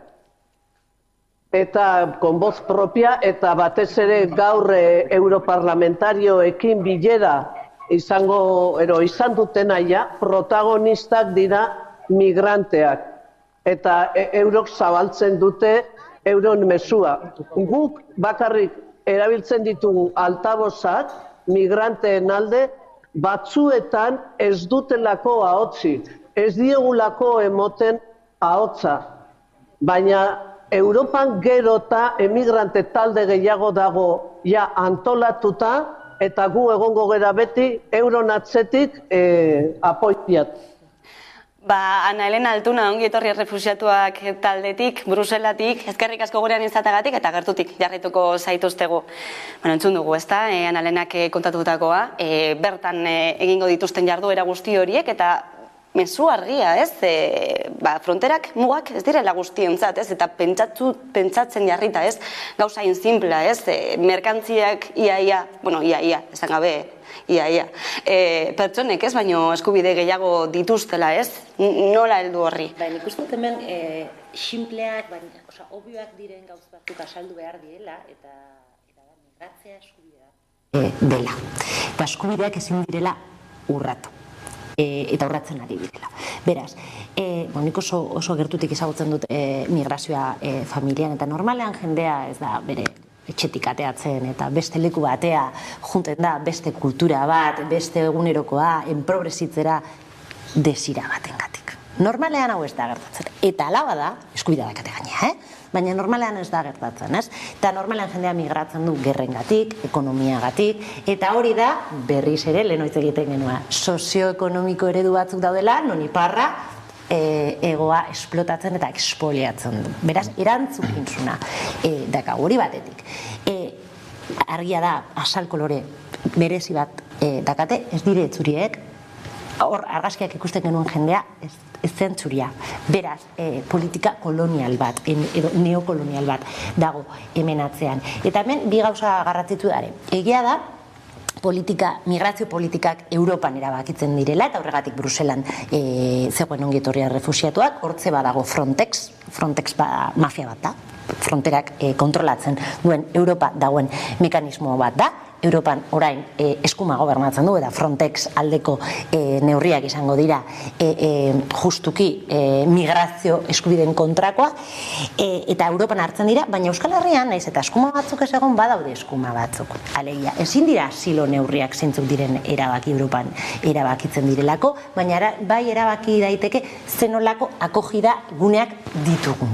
Alegia, hemen zuk kanpotik etortzen den jendetik eta zentro batera joan behar den jendera zenolako zentroa sortzen duzu, zenbat diru ematen diozu zentru honi, euskara klaseak ematen dizkiozun migrante eri, diru laguntzak ematen dizkiozun migrante hori bai erabakitzen dugu hemen. Eta hori ere egingo du, pertsonaren duintasuna zein den markatuko du ere. Nik oso gertutik ezagutzen ditut kasuet, bere garaian eukinun menaz deitzen dioten eta oso itxusia iruditzen zaidan izen bat, ume bat akogidan, etxan bizi zauna. Eta nik somatu nuen euskal instituzioek izugarrizko indarkeria pairatzen zula, ez? Eta xinplea da zuen beroki bat. Ez zioten beroki bat erosten, gazte izen neguan. Zantzioten hori privilegio bat zala. Eta hori gure eskumak dire, eta badakit gaia askoz komplejua dela, handiagoa dela, eta eskubidetaz hitzik. Baina hemen ere egin daitezke gauzak, ez? Erabaki daiteke dirua tap atxetera bideratzea, edo dirua gizarte sozialetara bideratzea, eta orduan irekitzea. Zentroak izugarrizko estigma, eta bukatzen dut eta ematen dizute, izugarrizko estigma sortzen dira adin txikikoen zentroen inguruan, ez? Nahi dute hiritik kanpo egotean. Gazteitzen adibidez, azkena herri batean sortu nahi zuten, eta umeak ez zuketen aukera autobusa hartzeko eskolara eramateko, zergatik ez ez du erdigunean jartzen, zergatik ez dira gure auzoekin egoten, gureak dire, gure umeak dire, osea, ez da, netzako oso simplea da, baina reala da, eta hori berriz ere, politika publiko ausartak eta ideologikoak, eta bitartean Europan dagoena, ez, itxasoan jendea hitzen lari da, eta bidasoan ere. Bai, bere bat adoz, baina zuritzarrez oso gordina izan da bere testigantza eta oso grafikoa, ez? Eta errealitate bat adierazten du. Aurreko baten kontxitu gendun liburu baten aurkezpenean eta oso diskurso zuritzarrez oso gordina, baina esan beharrekoa eta aipatu beharrekoa, benetako errealitatea ezagutarazten duena, ez? Eta zurinegaz bat egon da elementu batzuek baitela daukatela noiteko iturri, ez? Ze gauzak ez direlako berez sortzen, ez? Argi dagoena da, batez ere gune batzuetan lehen mundua, Europa batez ere dauko noiteko jokabideak eta daukan politika intervencionistak erabat balintzatzen duela gero ondoren dagoen arazo strukturala, eta gero gainera arazo struktura horren noiteko ondorioekiko daukagu noiteko jarrera badala guztiz eskubideen urraketan oinarritutikoa eta guztiz mugatzaile esan dezagun, eta atzerri legedia horren lekuko da. Eta hori baina gainera badauden noiteko testu inguru politikoekaz lotua eta ze gobernantza eredua dagoenekin lotua, txarra edo txarragoa izateko noteko arriskoan dago. Eta testu inguru horretan bizi gara eta gu baitere horren parte ere bagara, ez. Egia da baitere, horrekiko baitere, nik uste dut emoten diren gertaera ezberdinak baitere neko aipagarri direla, ez. Eta da, ana aipatu izan da, baina Europan daukagun noeteko mentalia, daukagun bizi eredua badirudi mugarik gabe bizi garela Europako testuinguru guztian eta ez da errealitatea, ez? Aipatu izan duen moduan, errealitatea da mugak existitzen direla. Beste gauza bat norentzako, ez da zertarako, baina existitzen direla, ez? Eta gainera muga horien esarpenek gainera daukatela jokabide oso argia, ez? Eta oso norabide batean bultzatua, ez? Ongitor refusatu baitere salatu izan dut, batez ere Irungo Harrera sareak eta barra, batez ere, ez? Bidasoaren bueltan, hau da, guri esarretako mugaren barruan hartzen egiten noiteko jokabideak, ez? Kontrol polizial eta sozialaren aitzakipearekin, baina muga bat esartzen ari zara, norentzako, sartzea nahi ez duzun pertsona horrentzako, eta orduen sortzen duen oiteko egoerarekiko, ez. Eta horrek baina batean sortzen egituen bestelako derivada asko zera arriskutsuago batzu. Ze azkenean, bide seguruak, kakotxen artean bide seguruak, betire, baitere, saiesteko behartzen ari zara, eta azkeneko urtean, bidasoan egon izan direzen eriotzak horren lekuko dira. Eta horrek gure herrian gertatzen ari dira, ez? Ni horregaz bat atorreko, eta gure herrian gertatzen ari denean, horreire baitere guk heltzeko behar politiko, sozial eta humanoa daukagu, ez? Eta maila ezberdintakoa, ez? Eta agerikoa izan daitekena bat, politika soziale garatzen ditugun, daukagun aukeren arabera horreri heltzeko, ez? Eta azkeneko astetan baitere, agian igual gitxiego entzun izan dana, baina badago demanda bat baitere, eta ongitu refusiatuak baitere horren lekuko edo horren bosgoragailu izan da, ez? Nola baitere, plan sozialen estrategi mugatu bat eta berriztatu gabeko bat daukagu. Testu inguru batean, zeinetan, azkeneko plana 2019 emon izan zen, eta haitu 2019tik ona zenbat gauza gertatu izan diren, ez? Estruktura direzenak kronifikatu dira, baina gero bestelako egoera batzu daite bultzatu izan dira, lehen hitzen gindako, pandemia, krisi eta barrak, ez? Beraz, guk horrekiko baitere erantzunkizun politiko eta sozial bat eukin barko genuk, eta momentuetan gure gobernanteek ez gaude horren mailara. Eta orduen horrekiko baitere presio sozialaria gotu beharko litzateke, ez? Ze bidean dagoena da, hori, eskubideak eta bizitzak. Eta horreri heldu behar zaio urgentziaz. Hau, teknikoki deitzen da nekropolitika, ez? Alegia, apostu egitea eriotza, bizitza baino. Eta beti jartzen dute simil bat, eta iruditzen zaite ona dela, eta da, abortuarekin gauza bera gertatzen da, ez? Migratzea da eskubide bat, zu eskubide hori urratzen badezu, jendeaz du utxiko eskubide hori egiteari, ez? Zuk abortua kentzen baduzu eta ilegala jartzen duzu, emakumeak abortatuko dugu berdin. Zer gertatuko da? Hilko gara bidean. Migranteak hilko dira bere migrazio prozesuan, eta emakumeak ere hilko gara abortatzen. Hau da gertatuko da, hau da nekropolitika. Alegia, zuk hartzen dituzu neurri batzuk, eriotza sustatzen duna. Hau oso gogorra da zatie, zen seguramente batzuk esaten digute demagogoak garela, baina eske horrela da, eske datuak dira, eske objektiboa da, eske zuk adibidez ikusten baduzu, bere garaian abortu lege berria sortu zenean, ikusi genuena zan batetik abortoak jaitsi zirela eta eriotzak jaitsi zirela. Beraz, bizitzaren aldeku apostu bat eintzan, ez? Eta orain ikusten ari garena da, ja, normalizatu indegula jendea itsasoan hiltzea, baian hiltzea, edo oso importantia dana, bere burua bat beste itea, zen hau gertatzen da, eta osoikoa da, zen zuona etortzen zarenean, eta ikusten dezula zure bizitza eta zure sufrimendua ez duela bukatzen 6 hilabeteko migrazio prozesuan, edo 4 urteko migrazio prozesuan, zen jendea 4 urte ere ematen ditu, migratzen da, ona llegatzen zehala, eta eskoria bat bezala tratatzen dizutela, eta ez dezula jatekorik, izugarrizko arrazakeria pairatzen dezula, jendea tratatzen zaizula, jendea dinot, jendea instituzioak oroar tratatzen zaizula, pertsona bat izango ez basina bezala, eta hau bizikegorra batzuk bere buruak beste iten dute. Eta honetaz hitz egin behar dago, eta hau datuek dira, eta estatistika dira, eta erantzukizuna ekartzen digu, ez? Eta gaina ustut areagotzen ari dela. Eta zure talde WhatsAppean egiten denean grazia bat izugarrizko arrazismoarekin, igual honen inguruan ere pentsatu behar dugu, zen da domino efektua.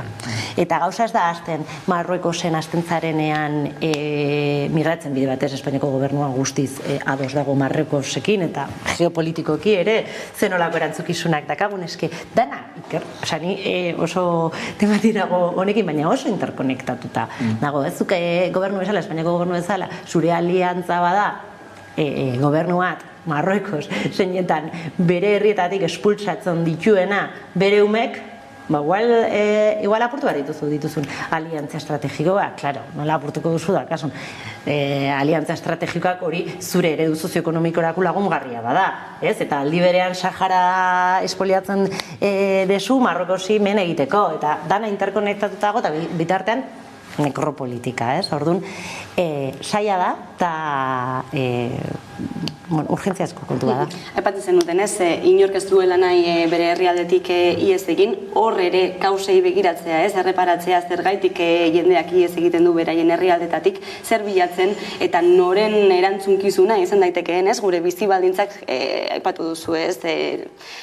Bestaldean ez dagoen hori, eta aipatu dugunez ere, Analenak aipatu digu zieak, atxikitze zentro horietan zer gertatzen da, zergaitik atxilotzen dute jendea, bakarrik migratzeagatik, ez?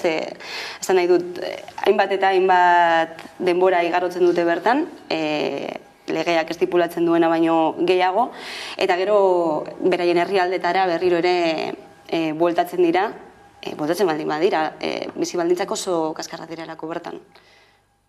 Bai, eta Euskal Herrian badaude batzuk, eta egia da gaur egun batez ere hartzen ari da noraiteko jokabidea, politikoki badala, arazoa gainetik kentzea, eta lehen, eta noraiteko limbo batean ustea denbora baterako, eta gero, esposionezen kaliente eta horrean ditzen direzenak, emoten direzen jokabide guztiak. Ni aipamentxo bat, eta justo entzunda goratu dut, eta nahiko esanguratsua da, eta gu baitere gure bureri esarri izaten diogu, eta egien igual gehiagotan esan behar dotzegu. Eta horien dela egun bat, uste dut, entzun nion, Pepe Mujikak bidali zuela Durangokoei bideo bat, Uruguai eta Durangoen arteko sendidetze baten ondorioz, eta besteak beste gauza askoen artean bergoratzen zuen ere ez, zelan Euskal Herritarrak baitere migrariak izan ginela, eta ze egoerak baitere emon izan ziren, ez? Eta nolabait ere horrek eramaten zion, pentsatzera, ikustera, gaur eguneko Europak batez ere, orokortuta, zelako jokabide daukon, bere garaian baitere herrialde edo herri edo jendarte migraria baitere izan denean, ez? Eta nolabait ere horrek baitere espiluen aurrean jartzen gaitu, ez? Amerika Latinatik bergoratzen digute, errealitate desberdinak emon izan direzenean, eta bestelako noiteko ez... Kolonizatzera ere jungara. Bai. Ekin behar dugu, bi hortegiak da. Baina erreparatu nahi nion, ere muri besteetan, sartzen gara besteetan, eta inkluso bat egongo gara. Baina egia da, ez, errealitate hori baita emoten dala, eta izpilin aurrean jartzen gaitula, ez? Gaur egun gure errealitatea bestelako bat badan, beste hori ez, asko errealitate gordinagoak guk egindako politika askoren eta jokabide askoren egiteko iturrea denean, daukagun egiteko jokabidea guztiz uzkurra da, eta erabat mugatzailea da, eta da baztertzailea danean, ez. Eta horre maila batean, eramaten gaitu beste eztabaida batetara, eta lotzen dut baitere, niote ziesak eta daukaten fenomenarekin, eta dela, eztabaida sozial potente bat emutenen beharra badaukagula gure herri honetan, gaur egun daukagu zen, dagoen oiteko bai problematika eta daukagun oiteko jokabide, xenofobo eta rasismoaren inguruen, eta horrek moten duen gorakadak zeri erantzuten dioten erreparatze aldera. Eta uste dut, eztabaida hori askotan alertak sortaraz izan dituzten egin bat eragiletago txaltzatu izan dira, zorionez, baina gehiagoko ez dakit, eztabaida zabalago baten beharra daukagu, eta uste dut nahiko bildurti gaudela gaur egun horrekiko. Bai, eta esan behar da, leheno esaten zuen, evoluzionea sin kaliente ditzen diren, hori ilegalak direla. Alegia, estatuak praktikatzen ari da, praktika batzuk ilegalak direla. Adintzikiko bat sartzen denean, berintzet Espainiako fronteretan edo delakotan, ja protekzioa jaso behar du. Beraz, ezin dute berriz, bere herrira bidali. Eta bidaltzen dute ilegala, da. Orduan, beraz ezin dugu normalizatu hau, ez? Osa, ona sartzen direna protekzioa jaso behar dute. Berdin du, zerratik etorri den, nora doan, zer nahi duen, galde horiek berdin dire, ez? Nei guretzean egondako umeek kontatzen zigun, ez? Nolatan bera Argilikokoa zen, eta Argiliatik ateatzen zen, eta egiten zuen lehenengo gauza basan jaraga deitzen dana, eta hori da hartzen dute pasaportea eta apurtzen dute. Eta momentu horretan hasten da migrazio prozesua. Eta ni bere amarekin, bere ama biologikoarekin egonduan nintzen Argelian, eta ni galdetzen nion, berarentzat zein zan zaiena. Eta berak esaten zian, begira, nire umetxua Euskal Herrira llegatu zenean, kasuntan zie batera Algetizera, Euskal Herrira etorri bainoan, mesu bat bialitzean, SMS bat, eta zantzean, ama, ailegatu naiz. Hortik aurrera, apurtzen du nerekin erlazioa. Urtek, zertarako, erakusteko estatu espainolari harremanak ez dakala bere herriarekin. Harremanak topatzen badiote, herrira bueltatzen dute. Alegia ez da bakarrik migrazio prozesuak. Nekropoliteka da zure herriarekin dakasun atxikimendu guztia apurtzea. Eta gauza bada beste herri batean bizitzea. Eta beste gauza bada zure herriarekin dakasun atxikimendua hori apurtzea. Eta hori oso gogorra da. Beak esaten zidan, ez? Ni zentro batean nago, eta ni kuskusa jan nahi dut. Eta hau, igual txotxolokeria bat diruri, baina zure janaria zer den, zure kultura zer den, ere zure identitatea sortzen du, eta zure herria sortzen du. Eta honekin ere egin behar ditugu politika publikoak. Ez da normala, ez? Eta ez da normala, zentru batean, non eguneko, lauro musulmanak garen, ramadana ailegatzen da, eta ez dute aldatzen afaltzeko ordua ramadanen beste bada. Orduan, dira txotxolokeri batzuk, baina hori da violentzia simbolikoa. Baita, eta ez du ez kostatzen, eta hori duintasuna da, ez? Eta, bueno, uste horren inguruan ere hausnarketa bat egin barrela, eta horrelako gauzak ere kontatu behar ditugula, egunerokoan dare, eta aluan ditugunak dire. Eskerrik asko hausnarketa guzti haueken gaurkoan gurean plazaratzeagatik, hemen utzi behar dugu gaurko solasaldia. Eskerrik asko beste behin ere Zuriñe Rodriguez eta Ibon Megika gurean izateagatik, eta jarraian eguneko albiste nagusia Carolina Suárez lankidaren eskutik ondo izan.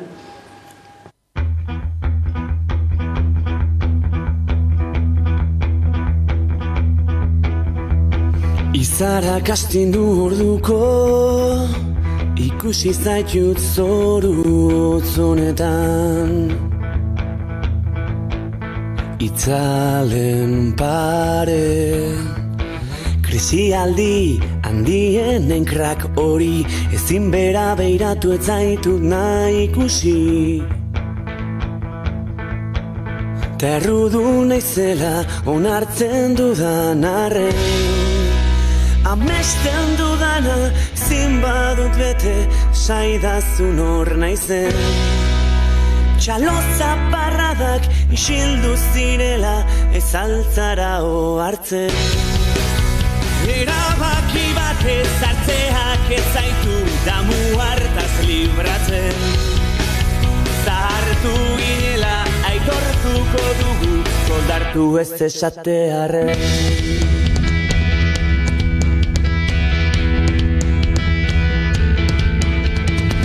Argiak itzali orduko somatzen zaitut iluntasunean.